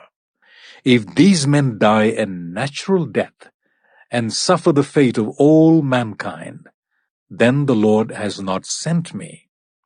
But if the Lord brings about something totally new, and the earth opens its mouth and swallows them with everything that belongs to them, and they go down alive into the realm of the dead, then you will know that these men have treated the Lord with contempt. As soon as he finished saying all this, the ground under them split apart, and the earth opened its mouth and swallowed them and their households and all those associated with Korah, together with their possessions. They went down alive into the realm of the dead with everything they owned. The earth closed over them, and they perished and were gone from the community. At their cries, all the Israelites around them fled, shouting, "The earth is going to swallow us too." And fire came out from the Lord and consumed the 250 men who were offering the incense.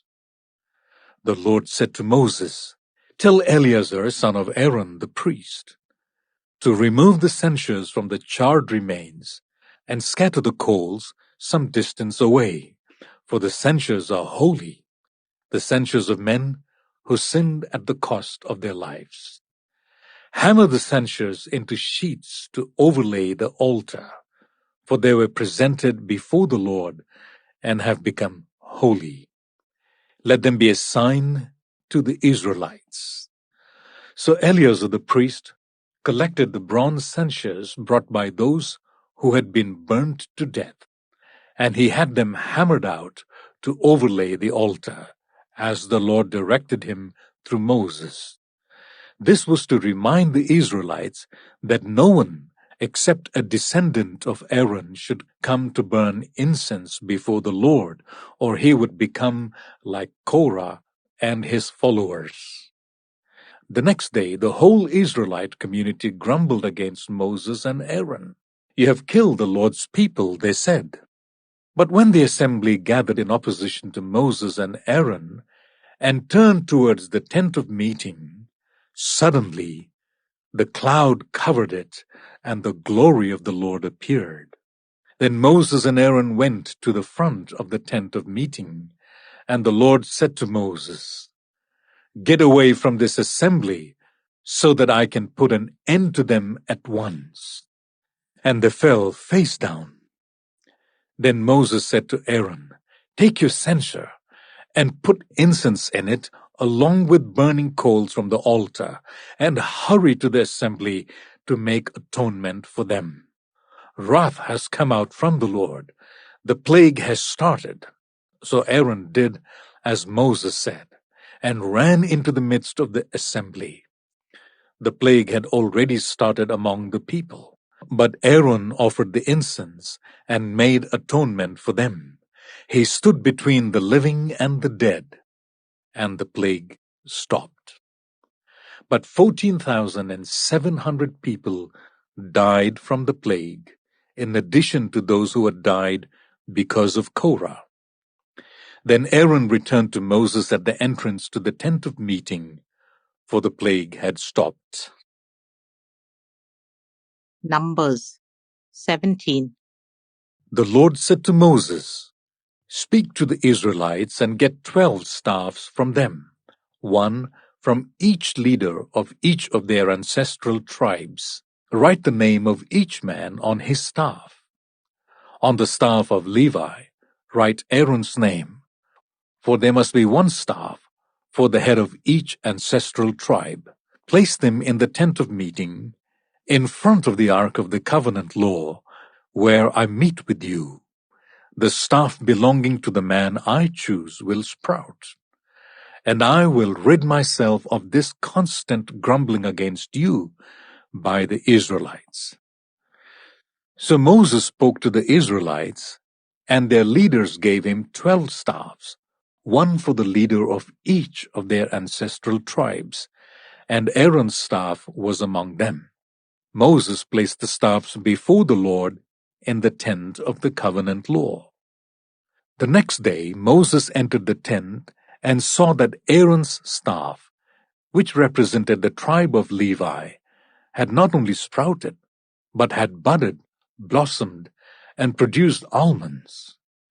Then Moses brought out all the staffs from the Lord's presence to all the Israelites. They looked at them, and each of the leaders took his own staff. The Lord said to Moses, "Put back Aaron's staff in front of the ark of the covenant law to be kept as a sign to the rebellious. This will put an end to their grumbling against me, so that they will not die." Moses did just as the Lord commanded him. The Israelites said to Moses, "We shall die. We are lost. We are all lost. Anyone who even comes near the tabernacle of the Lord will die. Are we all going to die?" Numbers 18. The Lord said to Aaron, "You, your sons, and your family are to bear the responsibility for offenses connected with the sanctuary, and you and your sons alone are to bear the responsibility for offenses connected with the priesthood. Bring your fellow Levites from your ancestral tribe to join you and assist you when you and your sons minister before the tent of the covenant law. They are to be responsible to you and are to perform all the duties of the tent, but they must not go near the furnishings of the sanctuary or the altar. Otherwise, both they and you will die. They are to join you and be responsible for the care of the tent of meeting, all the work at the tent, and no one else may come near where you are. You are to be responsible for the care of the sanctuary and the altar, so that my wrath will not fall on Israelites again. I myself have selected your fellow Levites from among the Israelites as a gift to you, dedicated to the Lord to do the work at the tent of meeting.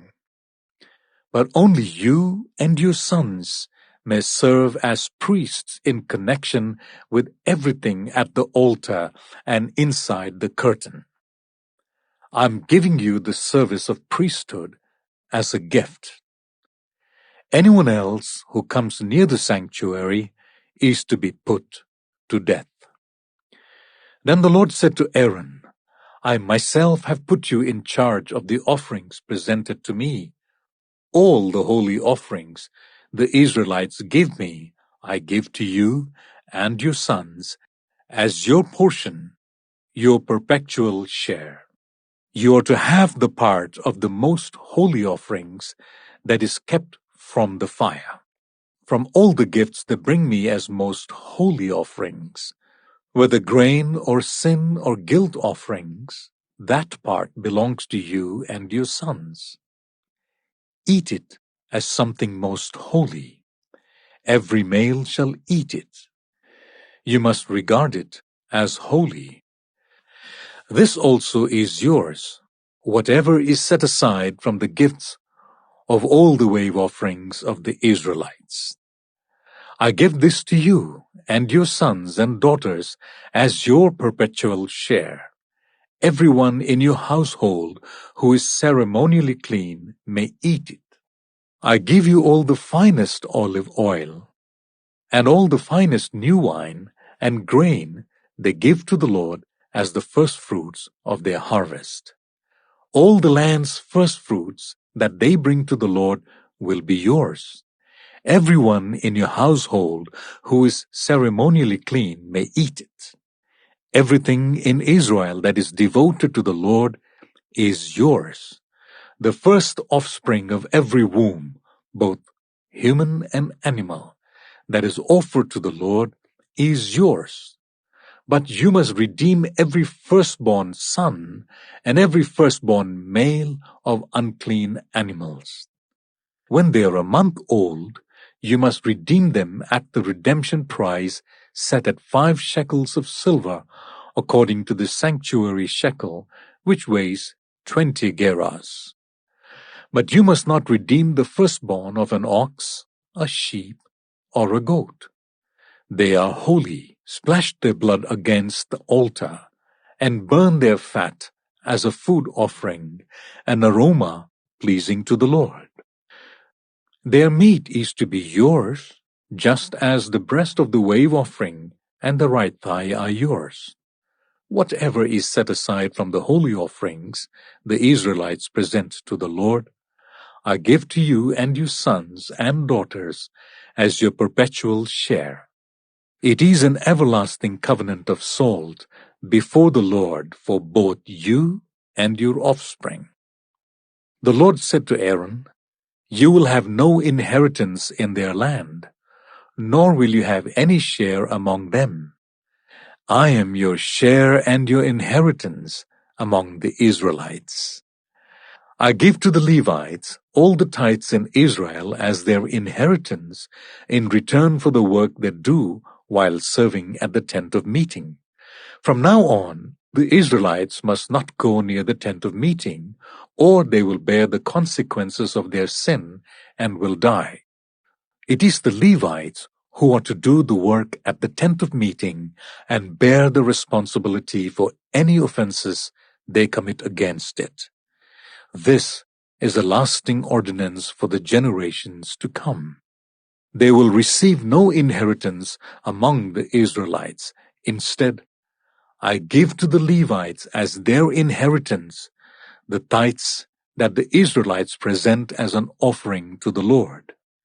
That is why I said concerning them, they will have no inheritance among the Israelites. The Lord said to Moses, Speak to the Levites and say to them, When you receive from the Israelites the tithe I give you as an inheritance, you must present a tenth of that tithe as the Lord's offering.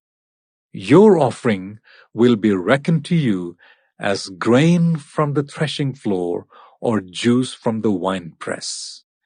In this way, you also will present an offering to the Lord from all the tithes you receive from the Israelites.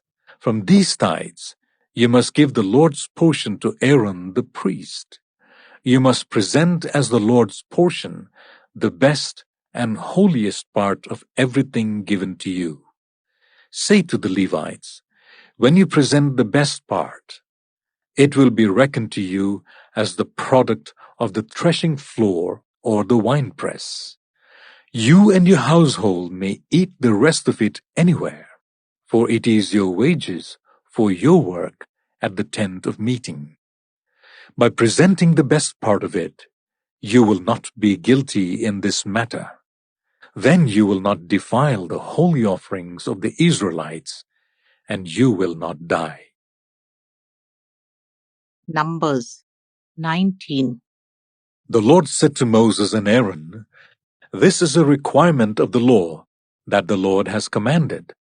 Tell the Israelites to bring you a red heifer without defect or blemish, and that has never been under a yoke. Give it to Eleazar the priest. It is to be taken outside the camp and slaughtered in his presence. Then Eleazar the priest is to take some of its blood on his fingers and sprinkle it 7 times towards the front of the tent of meeting. While he watches, the heifer is to be burned, its hide, flesh, blood, and intestines. The priest is to take some cedar wood, hyssop, and scarlet wool, and throw them into the burning heifer. After that, the priest must wash his clothes and bathe himself with water. He may then come into the camp, but he will be ceremonially unclean till evening. The man who burns it must also wash his clothes and bathe with water, and he too will be unclean till evening. A man who is clean shall gather up the ashes of the heifer and put them in a ceremonially clean place outside the camp. They are to be kept by the Israelite community for use in the water of cleansing. It is for purification from sin. The man who gathers up the ashes of the heifer must also wash his clothes, and he too will be unclean till evening. This will be a lasting ordinance both for the Israelites and for the foreigners residing among them. Whoever touches a human corpse will be unclean for 7 days. They must purify themselves with the water on the 3rd day and on the 7th day. Then they will be clean. But if they do not purify themselves on the 3rd and 7th days, they will not be clean. If they fail to purify themselves after touching a human corpse, they defile the Lord's tabernacle. They must be cut off from Israel. Because the water of cleansing has not been sprinkled on them, they are unclean. Their uncleanliness remains on them. This is the law that applies when a person dies in a tent. Anyone who enters the tent, and anyone who is in it, will be unclean for 7 days, and every open container without a lid fastened on it will be unclean. Anyone out in the open who touches someone who has been killed with the sword, or someone who has died a natural death, or anyone who touches a human bone or a grave will be unclean for 7 days. For the unclean person, put some ashes from the burnt purification offering into a jar and pour fresh water over them. Then a man who is ceremonially clean is to take some hyssop, dip it in the water, and sprinkle the tent and all the furnishings and the people who were there. He must also sprinkle anyone who has touched a human bone or a grave, or anyone who has been killed, or anyone who has died a natural death. The man who is clean is to sprinkle those who are unclean on the 3rd and 7th days, and on the 7th day he is to purify them. Those who are being cleansed must wash their clothes and bathe with water, and that evening they will be clean. But if those who are unclean do not purify themselves, they must be cut off from the community, because they have defiled the sanctuary of the Lord. The water of cleansing has not been sprinkled on them, and they are unclean. This is a lasting ordinance for them. The man who sprinkles the water of cleansing must also wash his clothes, and anyone who touches the water of cleansing will be unclean till evening. Anything that an unclean person touches becomes unclean, and anyone who touches it becomes unclean till evening. Numbers 20. In the 1st month, the whole Israelite community arrived at the desert of Zin, and they stayed at Kadesh. There Miriam died and was buried. Now there was no water for the community, and the people gathered in opposition to Moses and Aaron. They quarreled with Moses and said, "If only we had died when our brothers fell dead before the Lord. Why did you bring the Lord's community into this wilderness, that we and our livestock should die here?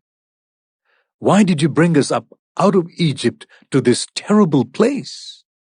It has no corn or figs, grapevines or pomegranates, and there is no water to drink." Moses and Aaron went from the assembly to the entrance to the tent of meeting and fell face down, and the glory of the Lord appeared to them. The Lord said to Moses, "Take the staff, and you and your brother Aaron gather the assembly together. Speak to that rock before their eyes, and it will pour out its water. You will bring water out of the rock for the community, so that they and their livestock can drink." So Moses took the staff from the Lord's presence, just as he commanded him. He and Aaron gathered the assembly together in front of the rock, and Moses said to them, "Listen, you rebels. Must we bring you water out of this rock?" Then Moses raised his arm and struck the rock twice with his staff. Water gushed out, and the community and their livestock drank.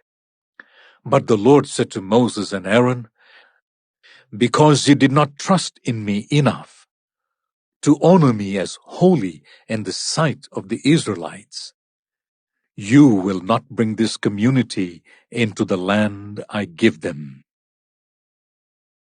These were the waters of Meribah, where the Israelites quarreled with the Lord, and where he was proved holy among them. Moses sent messengers from Kadesh to the king of Edom, saying, "This is what your brother Israel says. You know about all the hardships that have come on us. Our ancestors went down into Egypt, and we lived there many years. The Egyptians ill-treated us and our ancestors. But when we cried out to the Lord, he heard our cry and sent an angel and brought us out of Egypt. Now we are here at Kadesh, a town on the edge of your territory. Please let us pass through your country. We will not go through any field or vineyard or drink water from any well. We will travel along the king's highway and not turn to the right or to the left until we have passed through your territory." But Edom answered, "You may not pass through here. If you try, we will march out and attack you with the sword." The Israelites replied, "We will go along the main road, and if we or our livestock drink any of your water, we will pay for it. We only want to pass through on foot, nothing else." Again they answered, "You may not pass through." Then Edom came out against them with a large and powerful army. Since Edom refused to let them go through their territory, Israel turned away from them. The whole Israelite community set out from Kadesh and came to Mount Hor. At Mount Hor, near the border of Edom, the Lord said to Moses and Aaron, "Aaron will be gathered to his people.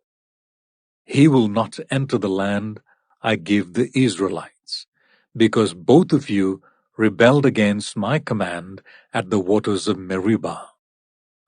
Call Aaron and his son Eleazar, and take them up Mount Hor. Remove Aaron's garments, and put them on his son Eleazar, for Aaron will be gathered to his people.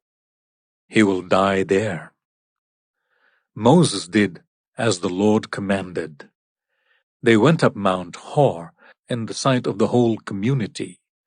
Moses removed Aaron's garments and put them on his son Eleazar. And Aaron died there, on top of the mountain. Then Moses and Eleazar came down from the mountain, and when the whole community learned that Aaron had died, all the Israelites mourned for him 30 days. Numbers 21. When the Canaanite king of Arad, who lived in the Negev, heard that Israel was coming along the road to Atarim, he attacked the Israelites and captured some of them. Then Israel made this vow to the Lord, "If you will deliver these people into our hands, we will totally destroy their cities."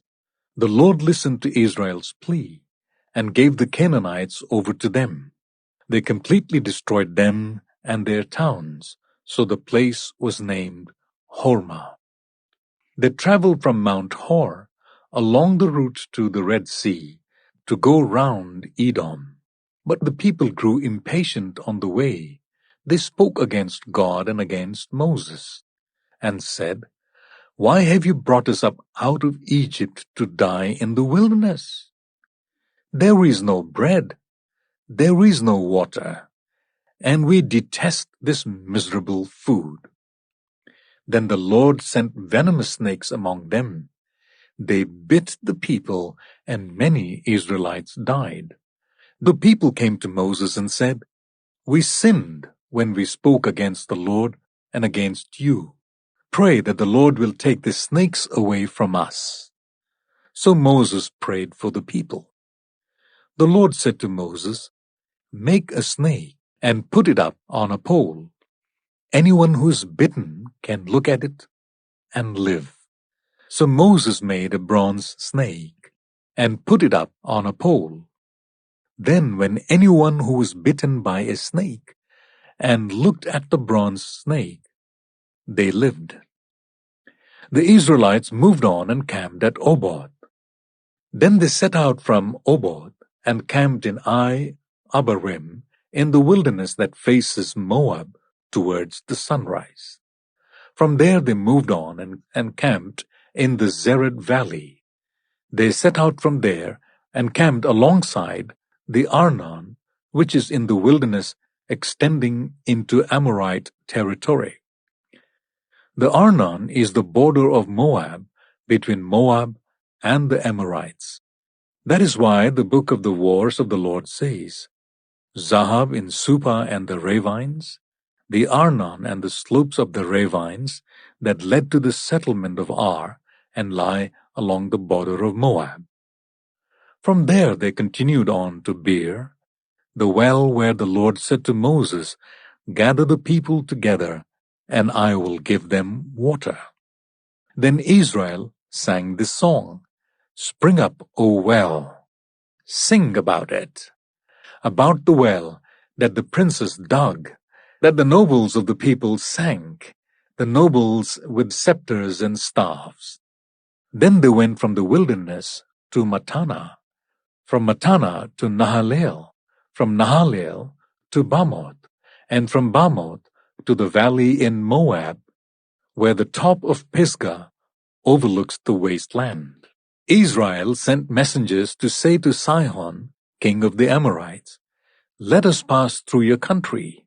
We will not turn aside into any field or vineyard, or drink water from any well. We will travel along the king's highway until we have passed through your territory." But Sihon would not let Israel pass through his territory. He mustered his entire army and marched out into the wilderness against Israel. When he reached Jahaz, he fought with Israel. Israel, however, put him to the sword and took over his land from the Arnon to the Jabbok, but only as far as the Ammonites, because their borders were fortified. Israel captured all the cities of the Amorites and occupied them, including Heshbon and all its surrounding settlements. Heshbon was the city of Sihon, king of the Amorites, who had fought against the former king of Moab and had taken from him all his land as far as the Arnon. That is why the poets say, "Come to Heshbon, and let it be rebuilt. Let Sihon's city be restored." Fire went out from Heshbon, a blaze from the city of Sihon. It consumed Ar of Moab, the citizens of Arnon's heights. Woe to you, Moab! You are destroyed, people of Chemosh. He has given up his sons as fugitives, and his daughters as captives to Sihon, king of the Amorites. But we have overthrown them. Heshbon's dominion has been destroyed all the way to Dibon. We have demolished them as far as Nophah, which extends to Medeba.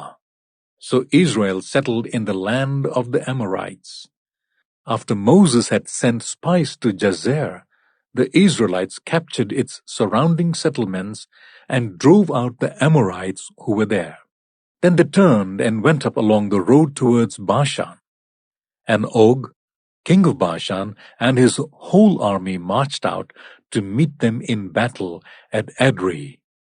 The Lord said to Moses, "Do not be afraid of him, for I have delivered him into your hands along with his whole army and his land. Do to him what you did to Sihon, king of the Amorites, who reigned in Heshbon." So they struck him down, together with his sons and his whole army, leaving them no survivors. And they took possession of his land. Numbers 22. Then the Israelites traveled to the plains of Moab and camped along the Jordan opposite Jericho. Now Balak son of Zippor saw all that Israel had done to the Amorites, and Moab was terrified because there were so many people. Indeed, Moab was filled with dread because of the Israelites. The Moabites said to the elders of Midian, "This horde is going to lick up everything around us as an ox licks up the grass of the field." So Balak son of Zippor, who was king of Moab at that time, sent messengers to summon Balaam son of Beor, who was at Pethor near the river Euphrates in his native land. Balak said, "A people has come out of Egypt. They cover the face of the land and have settled next to me. Now come and put a curse on these people, because they are too powerful for me. Perhaps then I will be able to defeat them and drive them out of the land. For I know that whoever you bless is blessed, and whoever you curse is cursed." The elders of Moab and Midian left, taking with them the fee for divination. When they came to Balaam, they told him what Balak had said. "Spend the night here," Balaam said to them, "and I will report back to you with the answer the Lord gives me." So the Moabite officials stayed with him. God came to Balaam and asked, "Who are these men with you?" Balaam said to God, "Balak, son of Zippor, king of Moab, sent me this message. A people that has come out of Egypt covers the face of the land. Now come and put a curse on them for me. Perhaps then I'll be able to fight them and drive them away." But God said to Balaam, "Do not go with them. You must not put a curse on those people, because they are blessed." The next morning, Balaam got up and said to Balak's officials, "Go back to your own country, for the Lord has refused to let me go with you." So the Moabite officials returned to Balak and said, "Balaam refused to come with us." Then Balak sent other officials, more numerous and more distinguished than the first. They came to Balaam and said, "This is what Balak, son of Zippor, says. Do not let anything keep you from coming to me, because I will reward you handsomely and do whatever you say. Come and put a curse on these people for me." But Balaam answered them, "Even if Balak gave me all the silver and gold in his palace, I could not do anything great or small to go beyond the command of the Lord my God. Now spend the night here, so that I can find out what else the Lord will tell me." That night, God came to Balaam and said, "Since these men have come to summon you, go with them, but do only what I tell you." Balaam got up in the morning, saddled his donkey, and went with the Moabite officials. But God was very angry when he went, and the angel of the Lord stood in the road to oppose him. Balaam was riding on his donkey, and his 2 servants were with him. When the donkey saw the angel of the Lord standing in the road with a drawn sword in his hand, it turned off the road into a field. Balaam beat it to get it back on the road. Then the angel of the Lord stood in a narrow path through the vineyards with walls on both sides. When the donkey saw the angel of the Lord, it pressed close to the wall, crushing Balaam's foot against it. So he beat the donkey again.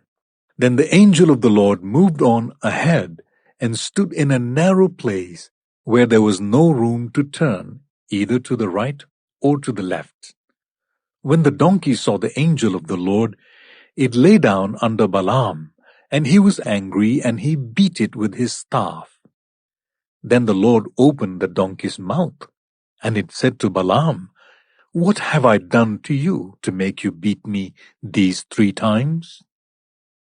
Balaam answered the donkey, "You have made a fool of me." If only I had a sword in my hand, I would kill you here and now." The donkey said to Balaam, "Am I not your own donkey which you have always ridden to this day? Have I been in the habit of doing this to you?" "No," he said. Then the Lord opened Balaam's eyes, and he saw the angel of the Lord standing in the road with his sword drawn. So he bowed low and fell face down. The angel of the Lord asked him, "Why have you beaten your donkey these 3 times? I have come here to oppose you, because your path is a reckless one before me. The donkey saw me and turned away from me these 3 times. If it had not turned away, I would certainly have killed you by now, but I would have spared it." Balaam said to the angel of the Lord, "I have sinned. I did not realize you were standing in the road to oppose me. Now if you are displeased, I will go back." The angel of the Lord said to Balaam, "Go with the men, but speak only what I tell you." So Balaam went with Balak's officials. When Balak heard that Balaam was coming, he went out to meet him at the Moabite town on the Arnon border at the edge of his territory. Balak said to Balaam, "Did I not send you an urgent summons? Why didn't you come to me? Am I really not able to reward you?" "Well, I have come to you now," Balaam replied, "but I can't say whatever I please. I must speak only what God puts in my mouth." Then Balaam went with Balak to Kiriath Huzoth. Balak sacrificed cattle and sheep and gave some to Balaam and the officials who were with him. The next morning, Balak took Balaam up to Bamoth Baal, and from there he could see the outskirts of the Israelite camp. Numbers 23. Balaam said, "Build me 7 altars here, and prepare 7 bulls and 7 rams for me." Balak did as Balaam said, and the 2 of them offered a bull and a ram on each altar. Then Balaam said to Balak, "Stay here beside your offering, while I go aside. Perhaps the Lord will come to meet with me. Whatever he reveals to me, I will tell you." Then he went off to a barren height. God met with him, and Balaam said, "I have prepared 7 altars, and on each altar I have offered a bull and a ram." The Lord put a word in Balaam's mouth and said, "Go back to Balak and give him this word." So he went back to him and found him standing beside his offering with all the Moabite officials. Then Balaam spoke his message. "Balak brought me from Aram, the king of Moab, from the eastern mountains. Come," he said, "curse Jacob for me. Come, denounce Israel. How can I curse those whom God has not cursed? How can I denounce those whom the Lord has not denounced? From the rocky peaks I see them. From the heights I view them. I see people who live apart and do not consider themselves one of the nations. Who can count the dust of Jacob, or number even a fourth of Israel? Let me die the death of the righteous, and may my final end be like theirs." Balak said to Balaam, "What have you done to me? I brought you to curse my enemies, but you have done nothing but bless them." He answered, "Must I not speak what the Lord puts in my mouth?" Then Balak said to him, "Come with me to another place where you can see them. You will not see them all, but only the outskirts of their camp, and from there curse them for me." So he took them to the field of Zophim on the top of Pisgah, and there he built 7 altars and offered a bull and a ram on each altar. Balaam said to Balak, "Stay here beside your offering, while I meet with him over there." The Lord met with Balaam and put a word in his mouth and said, "Go back to Balak and give him this word." So he went to him and found him standing beside his offering with the Moabite officials. Balak asked him, "What did the Lord say?" Then he spoke his message. "Arise, Balak, and listen. Hear me, son of Zippor. God is not human that he should lie, not a human being that he should change his mind. Does he speak and then not act? Does he promise and not fulfill? I have received a command to bless. He has blessed, and I cannot change it. No misfortune is seen in Jacob, no misery observed in Israel. The Lord their God is with them. The shout of the king is among them. God brought them out of Egypt. They have the strength of a wild ox. There is no divination against Jacob, no evil omens against Israel. It will now be said of Jacob and of Israel, see what God has done. The people rise like a lioness. They rouse themselves like a lion that does not rest till it devours its prey and drinks the blood of its victims. Then Balak said to Balaam, "Neither curse them at all, nor bless them at all." Balaam answered, "Did I not tell you I must do whatever the Lord says?" Then Balak said to Balaam, "Come, let me take you to another place. Perhaps it will please God to let you curse them for me from there." And Balak took Balaam to the top of Pur, overlooking the wasteland. Balaam said, "Build me 7 altars here, and prepare 7 bulls and 7 rams for me." Balak did as Balaam had said, and offered a bull and a ram on each altar. Numbers 24. Now when Balaam saw that it pleased the Lord to bless Israel, he did not resort to divination as at other times, but turned his face towards the wilderness. When Balaam looked out and saw Israel camped tribe by tribe, the Spirit of God came on him, and he spoke his message. The prophecy of Balaam, son of Beor, the prophecy of one whose eye sees clearly, the prophecy of one who hears the words of God, who sees a vision from the Almighty, who falls prostrate, and whose eyes are opened. How beautiful are your tents, Jacob, your dwelling places, Israel. Like valleys they spread out, like gardens beside a river, like aloes planted by the Lord, like cedars beside the waters. Water will flow from their buckets. Their seed will have abundant water. Their king will be greater than Agag. Their kingdom will be exalted. God brought them out of Egypt. They have the strength of a wild ox. They devour hostile nations and break their bones in pieces. With their arrows they pierce them. Like a lion they crouch and lie down. Like a lioness, who dares to rouse them? May those who bless you be blessed, and those who curse you be cursed. Then Balak's anger burned against Balaam. He struck his hands together and said to him, I summoned you to curse my enemies, but you have blessed them these 3 times.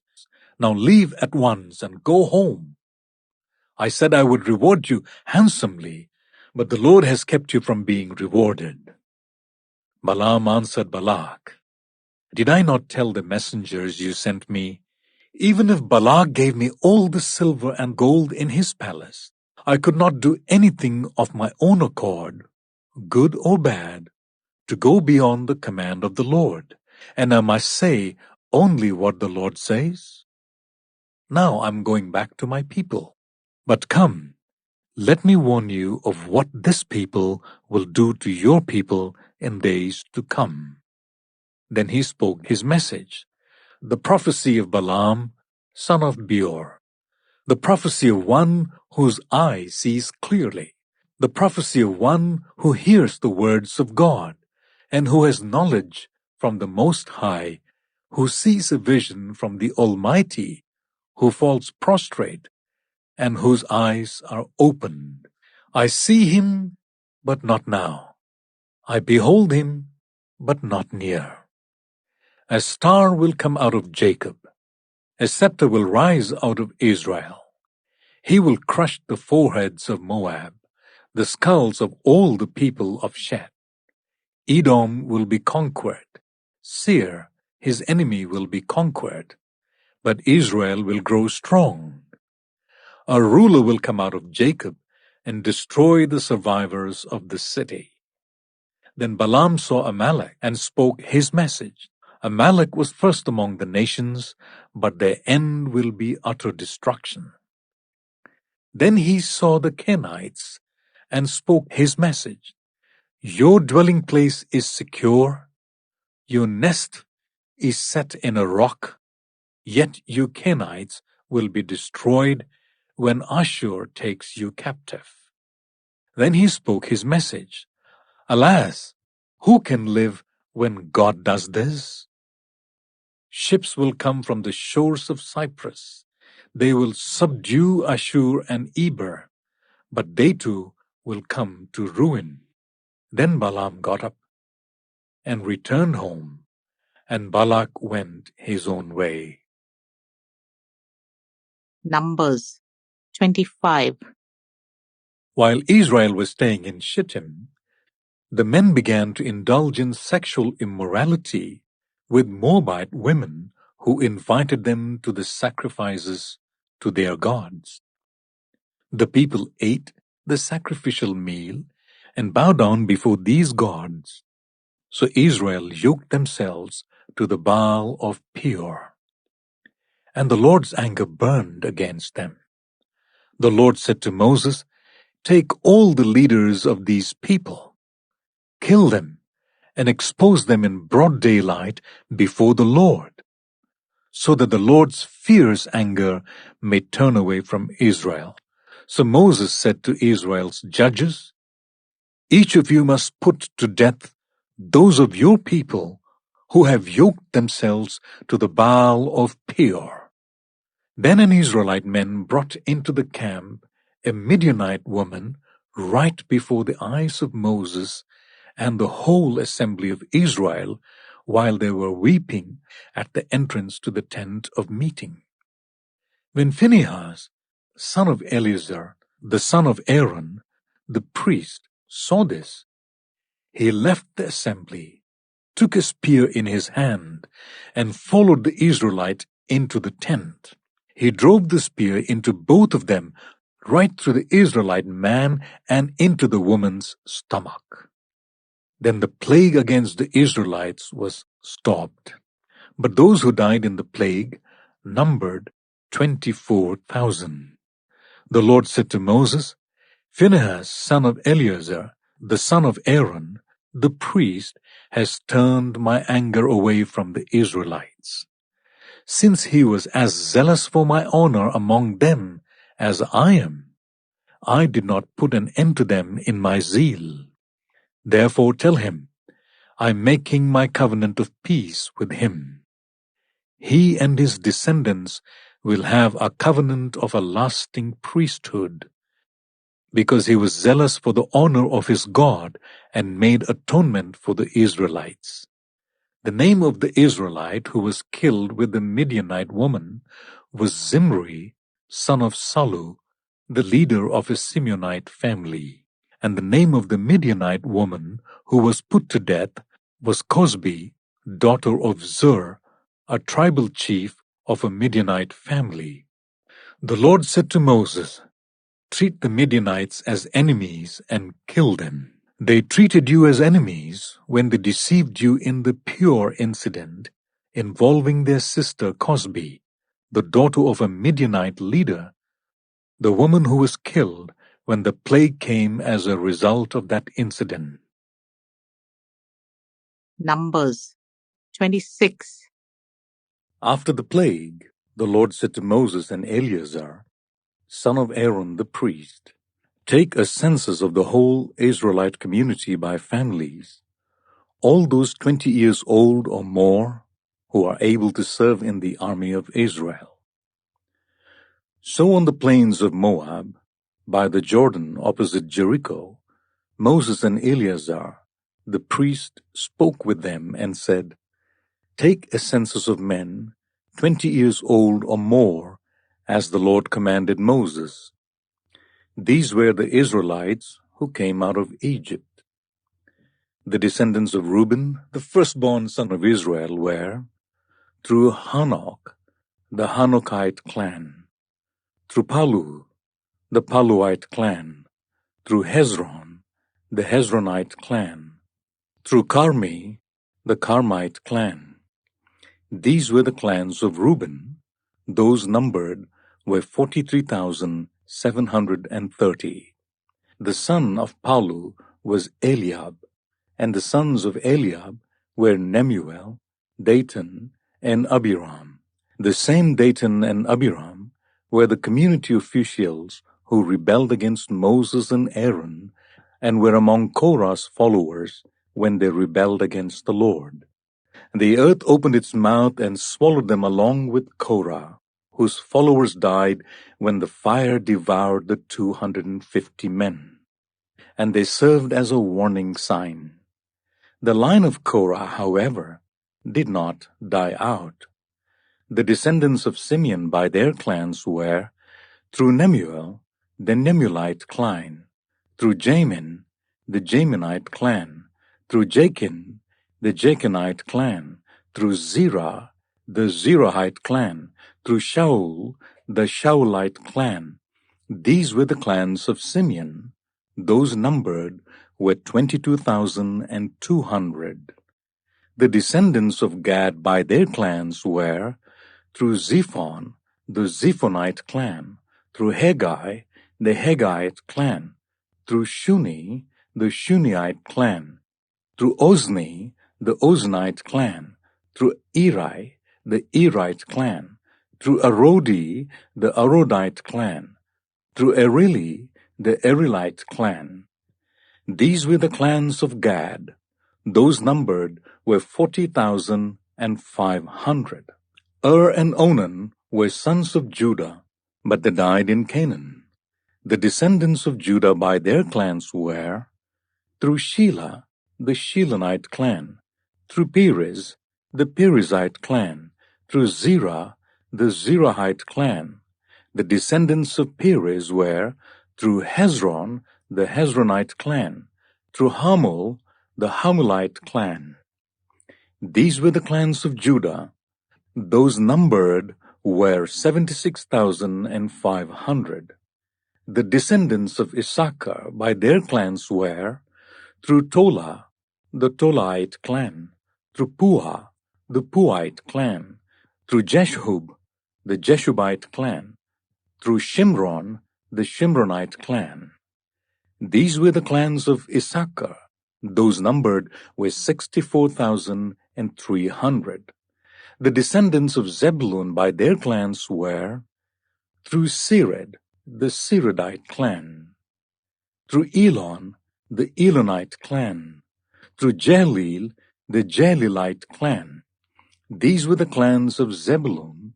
Those numbered were 60,500.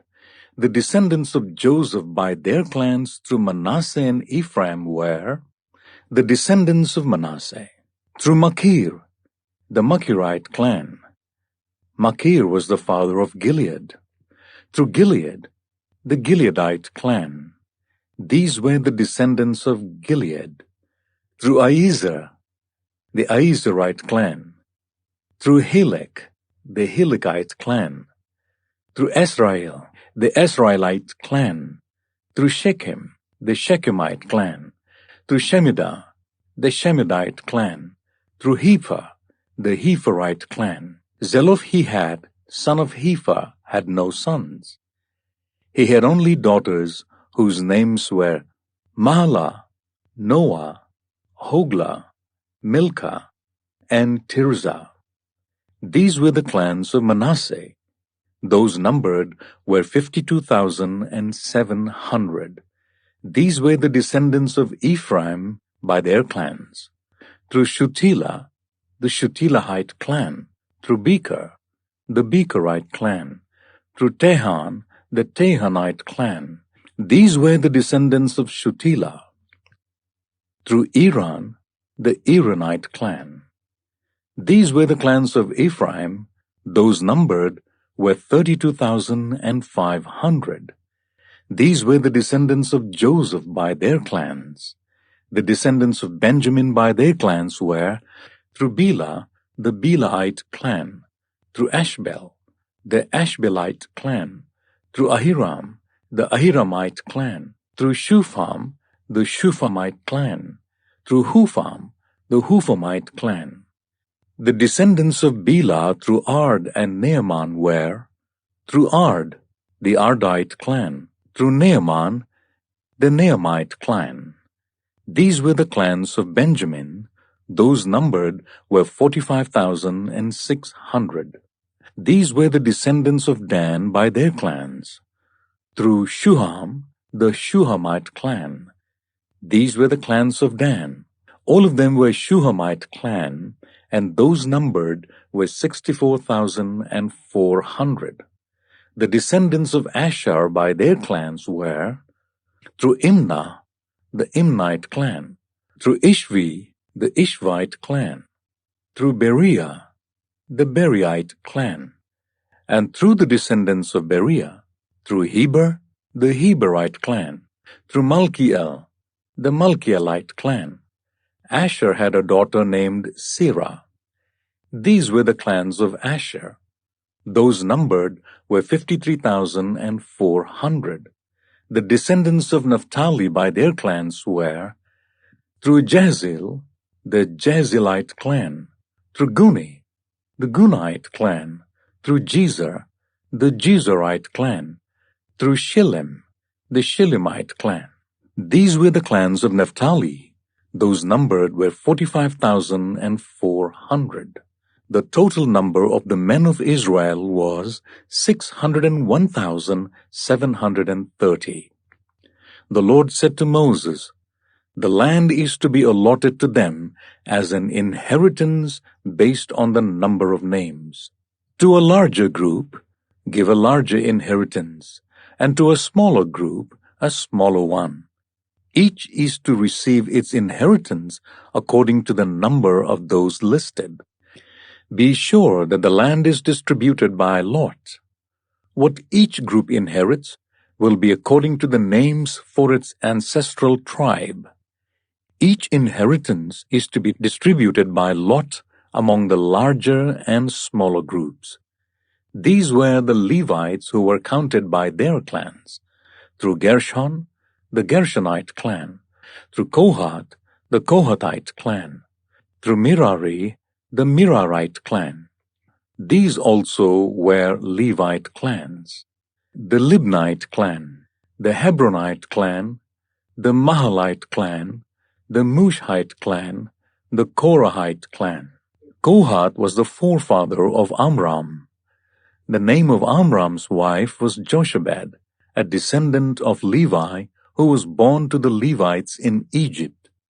To Amram she bore Aaron, Moses, and their sister Miriam.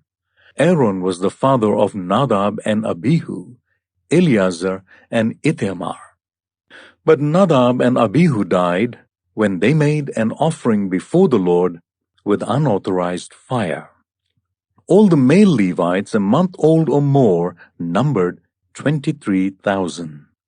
They were not counted along with the other Israelites because they received no inheritance among them. These are the ones counted by Moses and Eleazar the priest when they counted the Israelites on the plains of Moab by the Jordan opposite Jericho. Not one of them was among those counted by Moses and Aaron the priest when they counted the Israelites in the desert of Sinai. For the Lord had told those Israelites they would surely die in the wilderness, and not one of them was left except Caleb, the son of Jephunneh, and Joshua, son of Nun. Numbers 27. The daughters of Zelophehad, son of Hepher, the son of Gilead, the son of Machir, the son of Manasseh, belonged to the clans of Manasseh, son of Joseph. The names of the daughters were Mahlah, Noah, Hoglah, Milcah, and Tirzah. They came forward and stood before Moses, Eleazar the priest, the leaders, and the whole assembly at the entrance to the tent of meeting, and said, Our father died in the wilderness. He was not among Korah's followers, who banded together against the Lord, but he died for his own sin and left no sons. Why should our father's name disappear from his clan because he had no son? Give us property among our father's relatives. So Moses brought their case before the Lord, and the Lord said to him, What Zelophehad's daughters are saying is right. You must certainly give them property as an inheritance among their father's relatives, and give their father's inheritance to them. Say to the Israelites, If a man dies and leaves no son, give his inheritance to his daughter. If he has no daughter, give his inheritance to his brothers. If he has no brothers, give his inheritance to his father's brothers. If his father had no brothers, give his inheritance to the nearest relative in his clan, that he may possess it. This is to have the force of law for the Israelites, as the Lord commanded Moses. Then the Lord said to Moses, Go up this mountain in the Abarim range, and see the land I have given the Israelites. After you have seen it, you too will be gathered to your people, as your brother Aaron was, for when the community rebelled at the waters in the desert of Sin, both of you disobeyed my command to honor me as holy before their eyes. These were the waters of Meribah Kadesh, in the desert of Sin. Moses said to the Lord, May the Lord, the God who gives breath to all living things, appoint someone over this community to go out and come in before them, one who will lead them out and bring them in, so that the Lord's people will not be like sheep without a shepherd. So the Lord said to Moses, Take Joshua son of Nun, a man in whom is the spirit of leadership, and lay your hand on him. Make him stand before Eleazar the priest and the entire assembly, and commission him in their presence. Give him some of your authority, so that the whole Israelite community will obey him. He is to stand before Eleazar the priest, who will obtain decisions for him by inquiring of the Urim before the Lord. At his command, he and the entire community of the Israelites will go out, and at his command they will come in. Moses did as the Lord commanded him. He took Joshua and made him stand before Eleazar the priest and the whole assembly. Then he laid his hands on him and commissioned him as the Lord instructed through Moses. Numbers 28. The Lord said to Moses, Give this command to the Israelites and say to them, Make sure that you present to me at the appointed time my food offerings as an aroma pleasing to me. Say to them, This is the food offering you are to present to the Lord. 2 lambs a year old without defect, as a regular burnt offering each day. Offer 1 lamb in the morning and the other at twilight, together with the grain offering of 1/10 of an ephah of the finest flour mixed with 1/4 of a hin of oil from pressed olives. This is the regular burnt offering, instituted at Mount Sinai as a pleasing aroma, a food offering presented to the Lord. The accompanying drink offering is to be 1/4 of a hin of fermented drink with each lamb. Pour out the drink offering to the Lord at the sanctuary. Offer the second lamb at twilight, along with the same kind of grain offering and drink offering that you offer in the morning. This is a food offering, an aroma pleasing to the Lord. On the Sabbath day, make an offering of 2 lambs a year old without defect, together with its drink offering and a grain offering of 1/5 of an ephah of the finest flour mixed with olive oil. This is the burnt offering for every Sabbath in addition to the regular burnt offering and its drink offering. On the 1st of every month, present to the Lord a burnt offering of 2 young bulls, 1 ram, and 7 male lambs a year old, all without defect. With each bull there is to be a grain offering of 3/10 of an ephah of the finest flour mixed with oil. With the ram, a grain offering of 1/5 of an ephah of the finest flour mixed with oil. And with each lamb, a grain offering of 1/10 of an ephah of the finest flour mixed with oil. This is for a burnt offering, a pleasing aroma, a food offering presented to the Lord. With each bull, there is to be a drink offering of 1/2 hin of wine, with the ram, 1/3 of a hin, and with each lamb, 1/4 hin. This is the monthly burnt offering to be made at each new moon during the year. Besides the regular burnt offering with its drink offering, 1 male goat is to be presented to the Lord as a sin offering. On the 14th day of the 1st month, the Lord's Passover is to be held. On the 15th day of this month, there is to be a festival. For 7 days eat bread made without yeast. On the 1st day, hold a sacred assembly and do not do any of your ordinary work.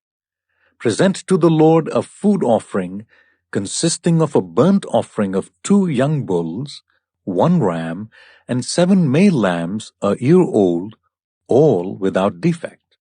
With each bull, offer a grain offering of 3/10 of an ephah of the finest flour mixed with oil.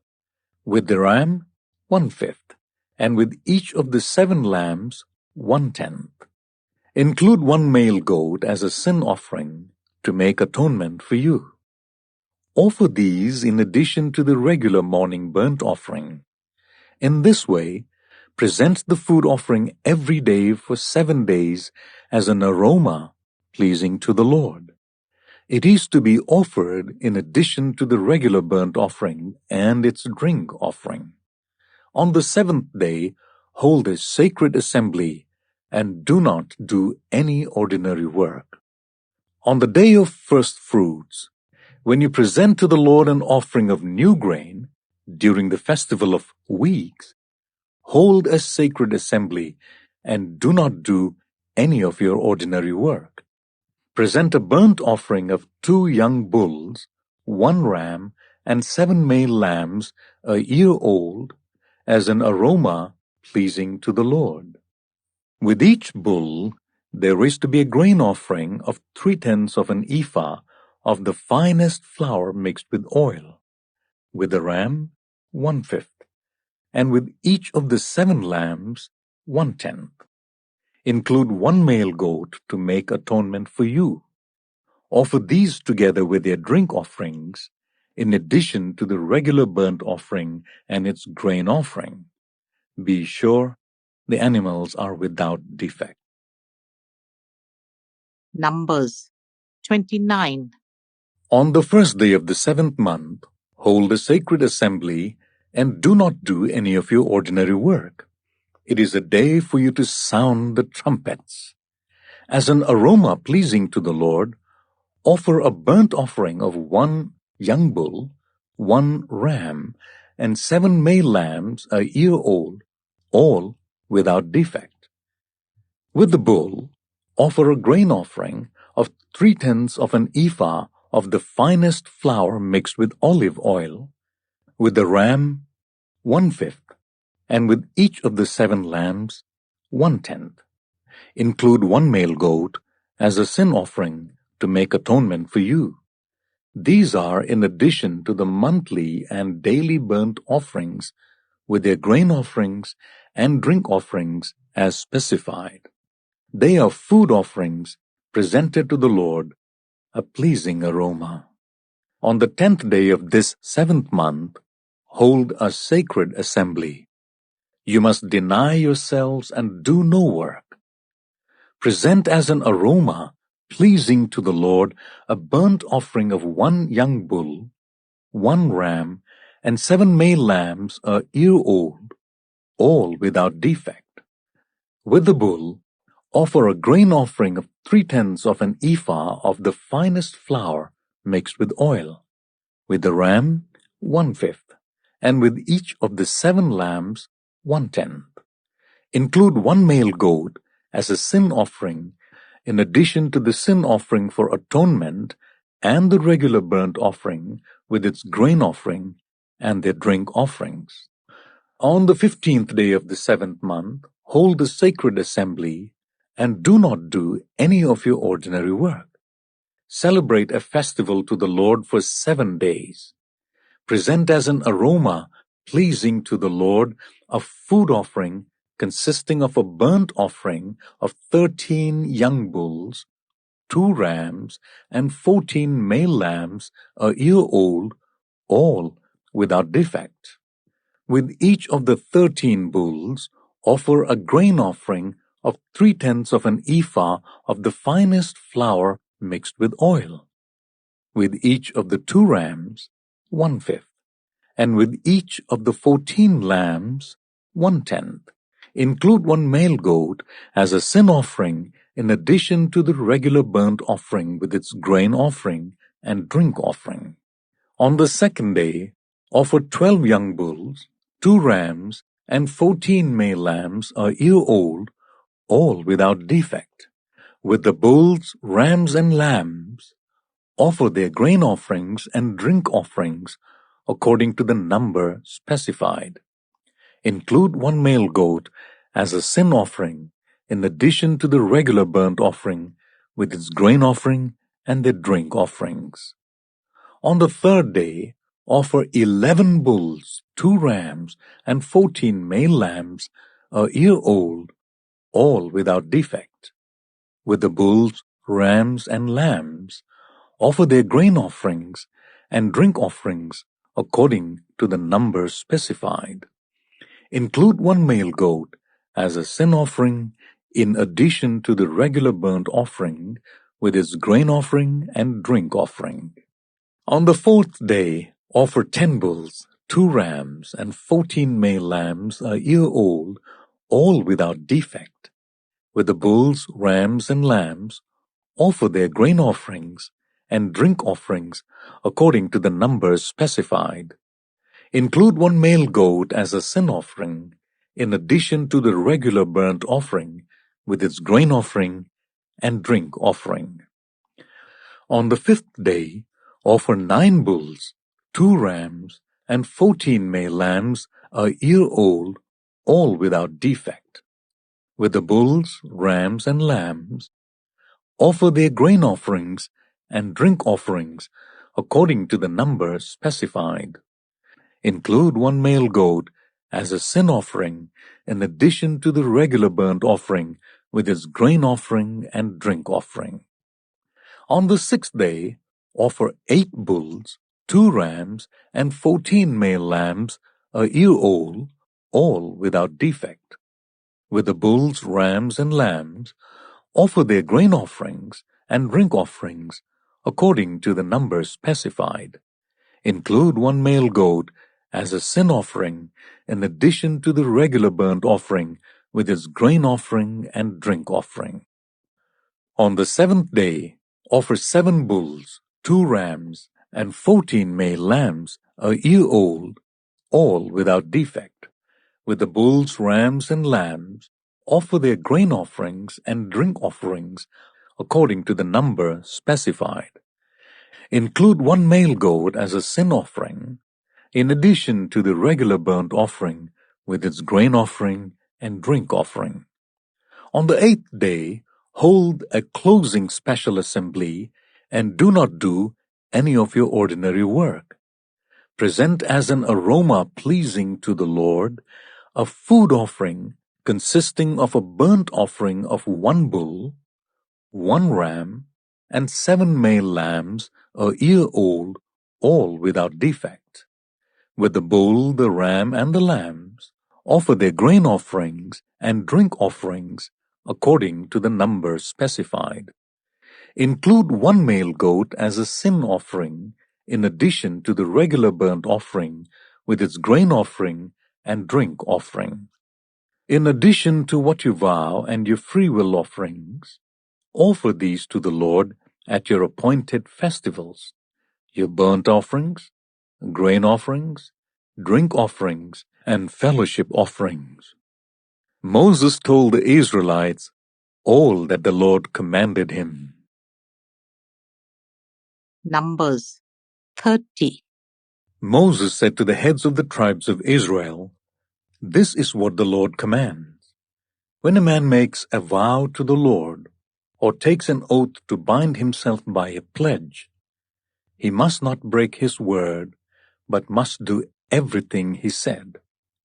When a young woman still living in her father's household makes a vow to the Lord, or binds herself by a pledge, and her father hears about her vow or pledge, but says nothing to her, then all her vows and every pledge by which she bound herself will stand. But if her father forbids her when he hears about it, none of her vows or the pledges by which she bound herself will stand. The Lord will release her because her father has forbidden her.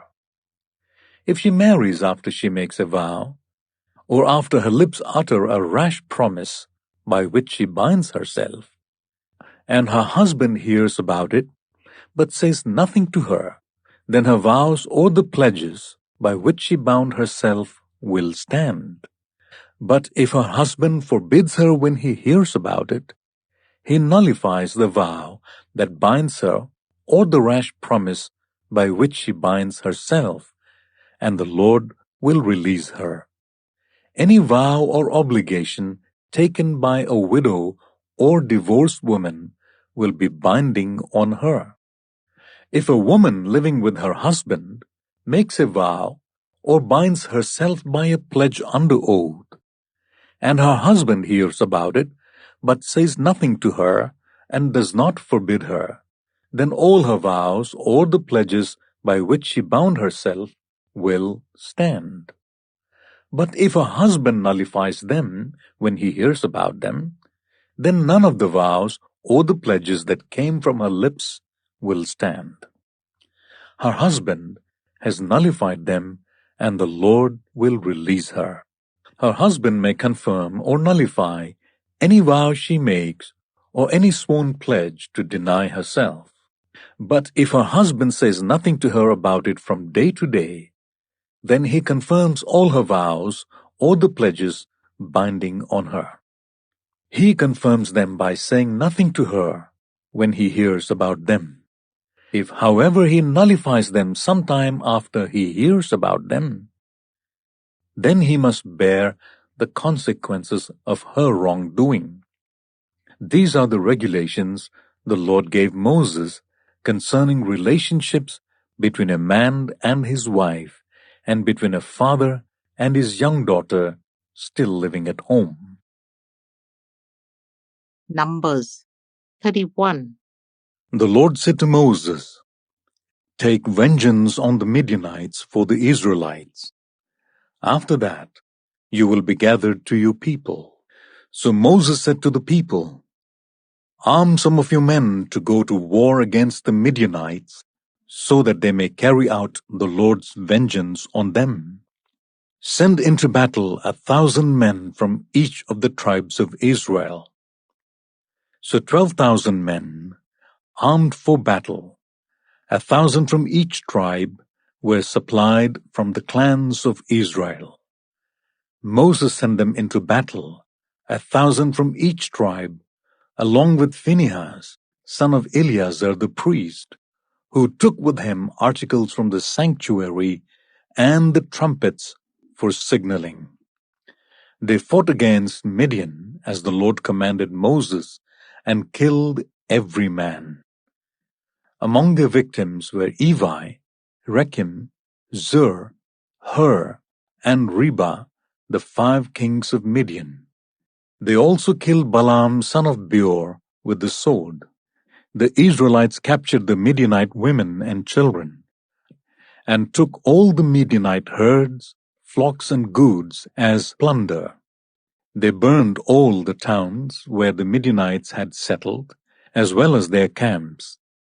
They took all the plunder and spoils, including the people and animals, and brought the captives, spoils, and plunder to Moses and Eleazar the priest and the Israelite assembly at their camp on the plains of Moab by the Jordan opposite Jericho.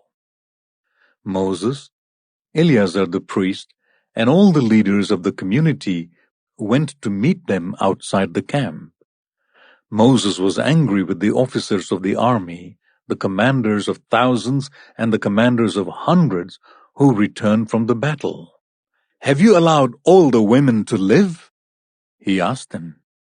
They were the ones who followed Balaam's advice and enticed the Israelites to be unfaithful to the Lord in the Peor incident, so that a plague struck the Lord's people. Now kill all the boys, and kill every woman who has slept with a man.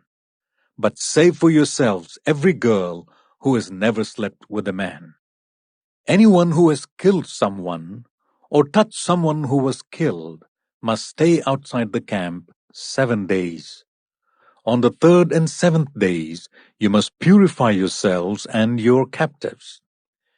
Purify every garment, as well as everything made of leather, goat hair, or wood.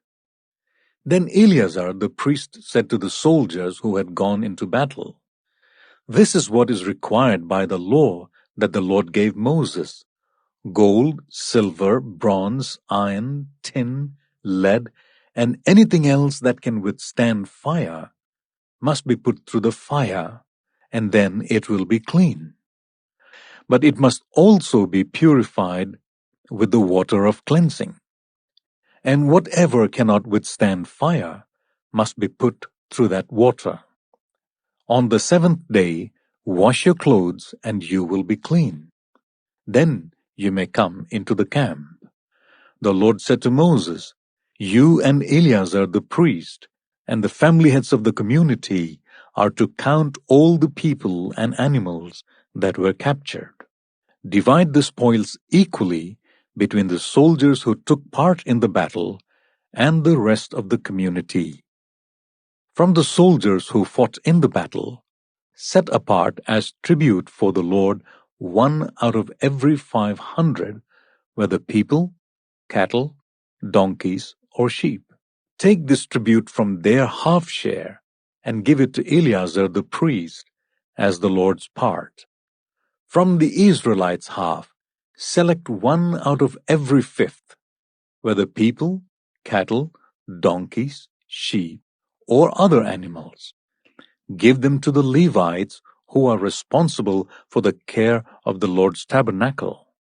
So Moses and Eleazar the priest did as the Lord commanded Moses.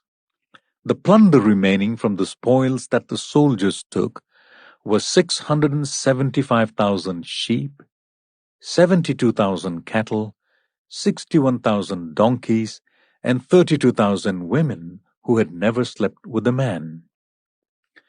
The half share of those who fought in the battle was 337,500 sheep, of which the tribute for the Lord was 675, 36,000 cattle, of which the tribute for the Lord was 72, 30,500 donkeys, of which the tribute for the Lord was 61, 16,000 people, of whom the tribute for the Lord was 32.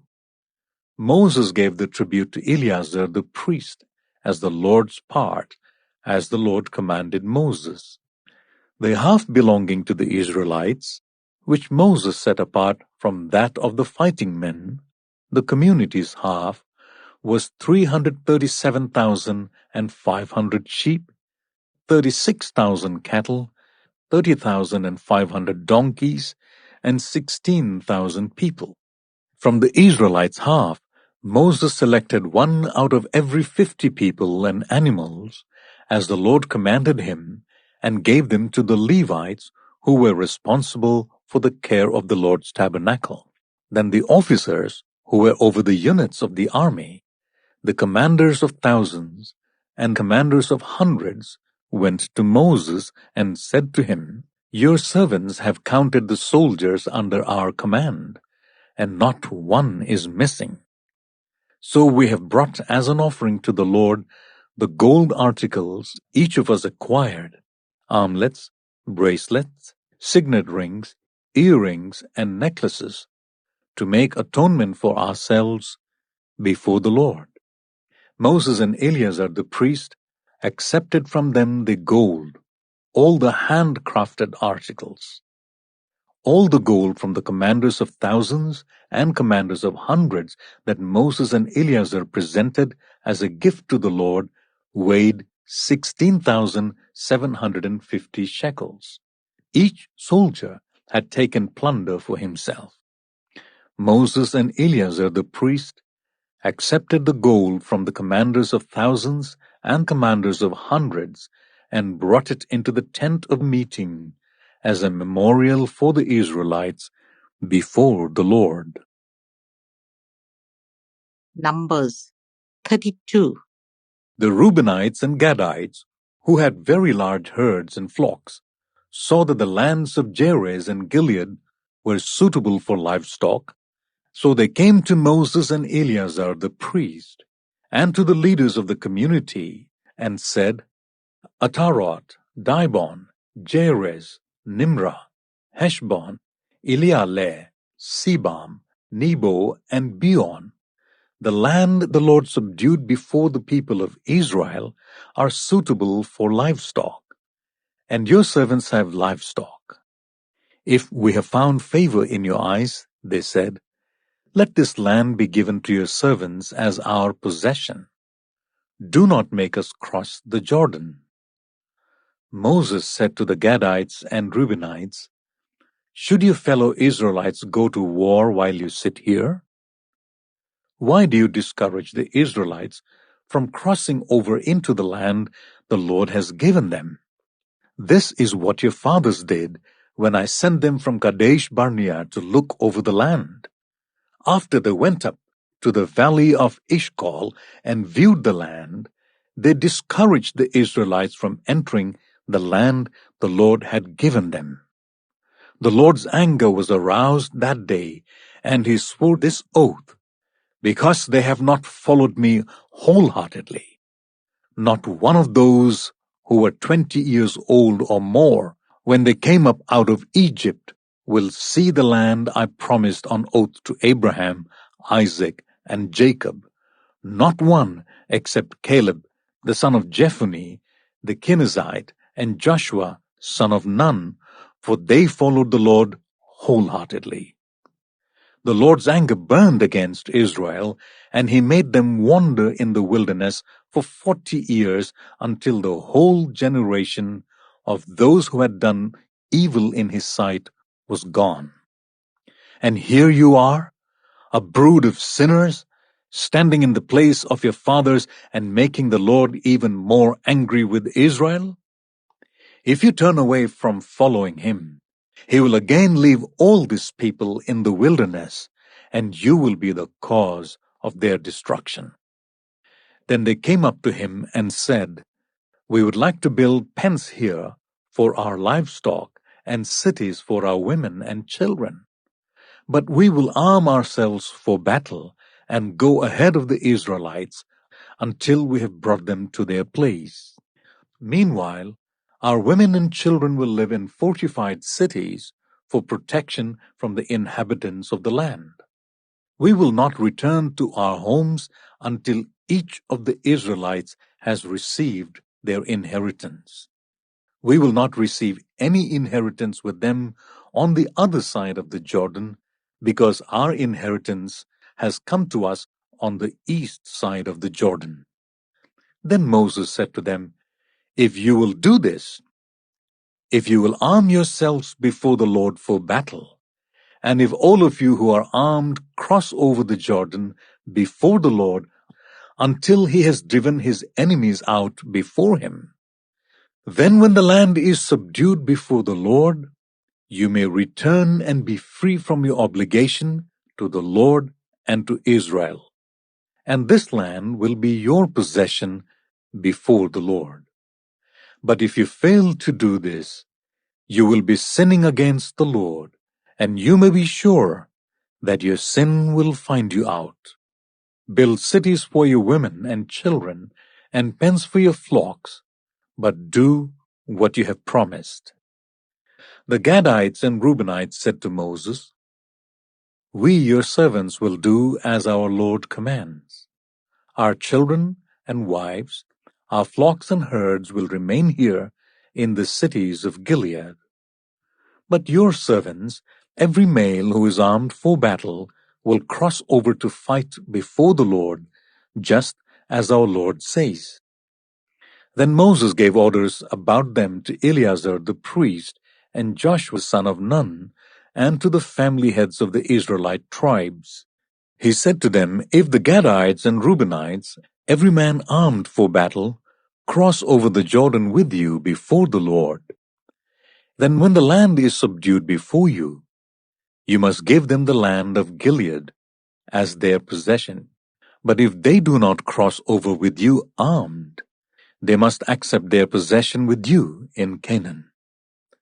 The Gadites and Reubenites answered, "Your servants will do what the Lord has said. We will cross over before the Lord into Canaan armed, but the property we inherit will be on this side of the Jordan." Then Moses gave to the Gadites, the Reubenites, and the half-tribe of Manasseh, son of Joseph, the kingdom of Sihon, king of the Amorites, and the kingdom of Og, king of Bashan, the whole land with its cities and the territory around them. The Gadites built up Dibon, Ataroth, Aroer, Ataroth-Shophan, Jazer, Jogbeha, Beth-Nimrah, and Beth-Haran as fortified cities, and built pens for their flocks. And the Reubenites rebuilt Heshbon, Elealeh, and Kiriathaim, as well as Nebo and Baal-Meon. These names were changed, and Sibmah. They gave names to these cities they rebuilt. The descendants of Machir, son of Manasseh, went to Gilead, captured it, and drove out the Amorites who were there. So Moses gave Gilead to the Machirites, the descendants of Manasseh, and they settled there. Jair, a descendant of Manasseh, captured their settlement and called them Havoth Jair. And Nobah captured Kenath and its surrounding settlements and called it Nobah after himself. Numbers 33. Here are the stages in the journey of the Israelites when they came out of Egypt, by divisions under the leadership of Moses and Aaron. At the Lord's command, Moses recorded the stages in their journey. This is their journey by stages. The Israelites set out from Ramses on the 15th day of the first month, the day after the Passover. They marched out defiantly in full view of all the Egyptians, who were burying all their firstborn, whom the Lord had struck down among them, for the Lord had brought judgment on their gods. The Israelites left Ramses and camped at Succoth. They left Succoth and camped at Etham on the edge of the desert. They left Etham, turned back to Pi-Hahiroth, to the east of Baal-Zephon, and camped near Migdol. They left Pi-Hahiroth and passed through the sea into the desert, And when they had traveled for 3 days in the desert of Etham, they camped at Marah. They left Marah and went to Elim, where there were 12 springs and 70 palm trees, and they camped there. They left Elim and camped by the Red Sea. They left the Red Sea and camped in the desert of Sin. They left the desert of Sin and camped at Dopka. They left Dopka and camped at Elush. They left Elush and camped at Rephidim, where there was no water for the people to drink. They left Rephidim and camped in the desert of Sinai. They left the desert of Sinai and camped at Kibroth Hattava. They left Kibroth Hattava and camped at Hazeroth. They left Hazeroth and camped at Rithmah. They left Rithmah and camped at Rimmon Perez. They left Rimmon Perez and camped at Libnah. They left Libnah and camped at Rissah. They left Rissah and camped at Kehelathah. They left Kehelathah and camped at Mount Sephir. They left Mount Sephir and camped at Harada. They left Harada and camped at Makheloth. They left Makheloth and camped at Tahath. They left Tahath and camped at Terah. They left Terah and camped at Mitkah. They left Mitkah and camped at Hashmonah. They left Hashmonah and camped at Moseroth. They left Moseroth and camped at Beni Jaakan. They left Beni Jaakan and camped at Hor Haggidgad. They left Hor Haggidgad and camped at Jotbathah. They left Jotbathah and camped at Abrona. They left Abrona and camped at Ezion Geber. They left Ezion Geber and camped at Kadesh in the desert of Sin. They left Kadesh and camped at Mount Hor on the border of Edom. At the Lord's command, Aaron the priest went up Mount Hor, where he died on the first day of the 5th month of the 40th year after the Israelites came out of Egypt. Aaron was 123 years old when he died on Mount Hor. The Canaanite king of Arad, who lived in the Negev of Canaan, heard that the Israelites were coming. They left Mount Hor and camped at Zalmonah. They left Zalmonah and camped at Punon. They left Punon and camped at Oboth. They left Oboth and camped at Ai Abarim on the border of Moab. They left Ai Abarim and camped at Dibon Gad. They left Dibon Gad and camped at Almon Diblathaim. They left Almon Diblathaim and camped in the mountains of Abarim near Nebo. They left the mountains of Abarim and camped on the plains of Moab by the Jordan opposite Jericho. There on the plains of Moab, they camped along the Jordan from Bet-Jeshimoth to Abel-Shittim. On the plains of Moab by the Jordan, opposite Jericho, the Lord said to Moses, "Speak to the Israelites and say to them, when you cross the Jordan into Canaan, drive out all the inhabitants of the land before you. Destroy all their carved images and their cast idols, and demolish all their high places. Take possession of the land and settle in it, for I have given you the land to possess. Distribute the land by lot, according to your clans. To a larger group, give a larger inheritance, and to a smaller group, a smaller one. Whatever falls to them by lot will be theirs. Distribute it according to your ancestral tribes. But if you do not drive out the inhabitants of the land, those you allow to remain will become barbs in your eyes and thorns in your sides. They will give you trouble in the land where you will live, and then I will do to you what I plan to do to them."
Numbers 35.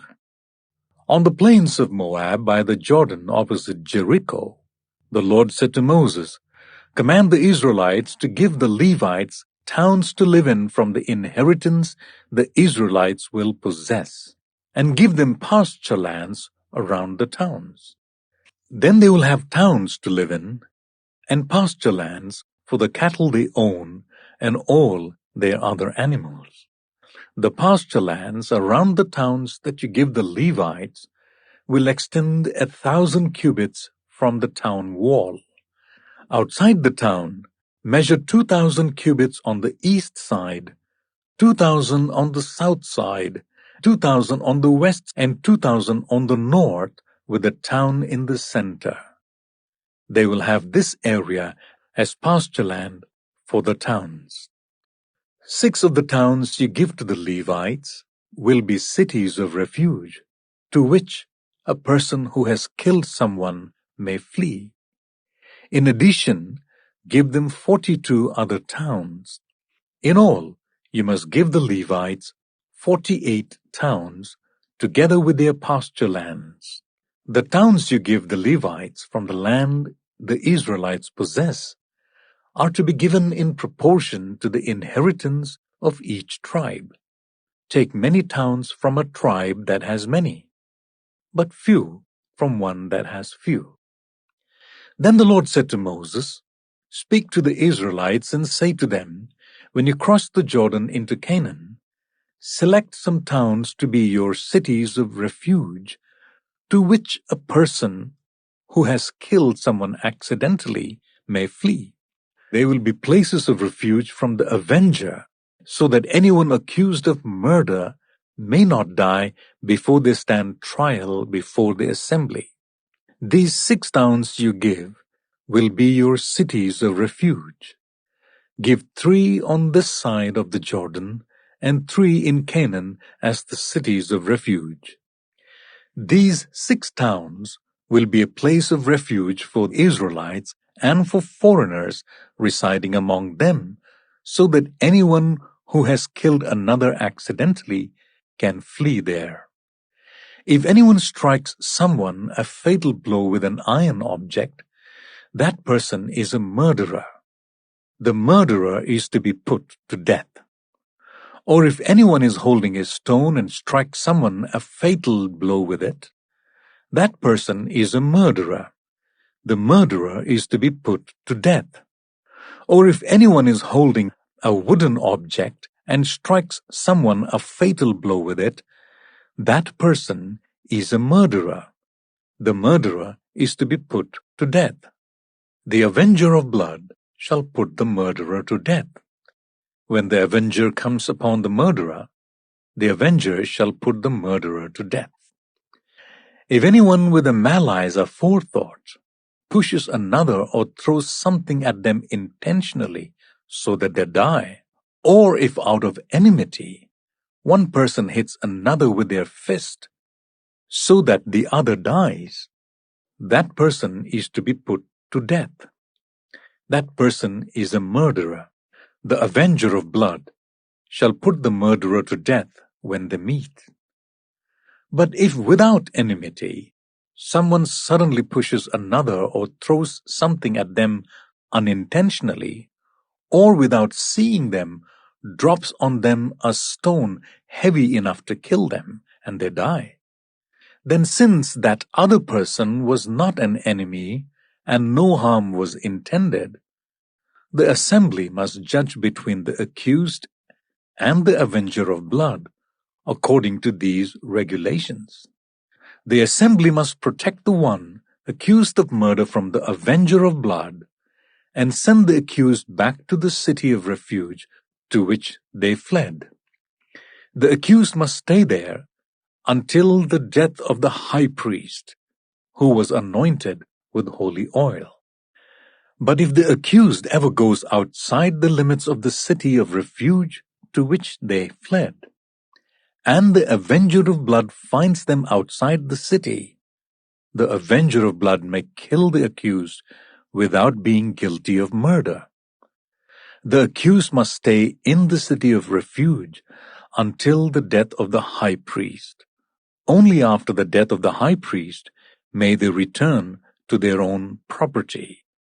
This is to have the force of law for you throughout the generations to come, wherever you live. Anyone who kills a person is to be put to death as a murderer only on the testimony of witnesses. But no one is to be put to death on the testimony of only one witness. Do not accept a ransom for the life of a murderer who deserves to die. They are to be put to death. Do not accept a ransom for anyone who has fled the city of refuge, and so allow them to go back and live on their own land before the death of the high priest. Do not pollute the land where you are.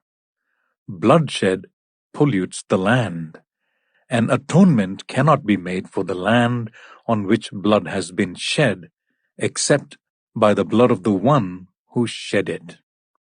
Do not defile the land where you live, and where I dwell, for I, the Lord, dwell among the Israelites. Numbers 36. The family heads of the clan of Gilead, son of Machir, the son of Manasseh, who were from the clans of the descendants of Joseph, came and spoke before Moses and the leaders, the heads of the Israelite families. They said, "When the Lord commanded my Lord to give the land as an inheritance to the Israelites by lot, he ordered you to give the inheritance of our brother Zelophehad to his daughters. Now suppose they marry men from other Israelite tribes. Then their inheritance will be taken from our ancestral inheritance and added to that of the tribe they marry into. And so, part of the inheritance allotted to us will be taken away. When the year of Jubilee for the Israelite comes, their inheritance will be added to that of the tribe into which they marry, and their property will be taken from the tribal inheritance of our ancestors." Then at the Lord's command, Moses gave this order to the Israelites. What the tribe of the descendants of Joseph is saying is right. This is what the Lord commands for Zelophehad's daughters. They may marry anyone they please, as long as they marry within their father's tribal clan. No inheritance in Israel is to pass from one tribe to another, for every Israelite shall keep the tribal inheritance of their ancestors. Every daughter who inherits land in any Israelite tribe must marry someone in her father's tribal clan, so that every Israelite will possess the inheritance of their ancestors. No inheritance may pass from one tribe to another, for each Israelite tribe is to keep the land it inherits. So Zelophehad's daughters did as the Lord commanded Moses. Zelophehad's daughters, Mahlah, Tirzah, Hoglah, Milcah, and Noah, married their cousins on their father's side. They married within the clans of the descendants of Manasseh, son of Joseph, and their inheritance remained in their father's tribe and clan. These are the commands and regulations the Lord gave through Moses to the Israelites on the plains of Moab by the Jordan, opposite Jericho.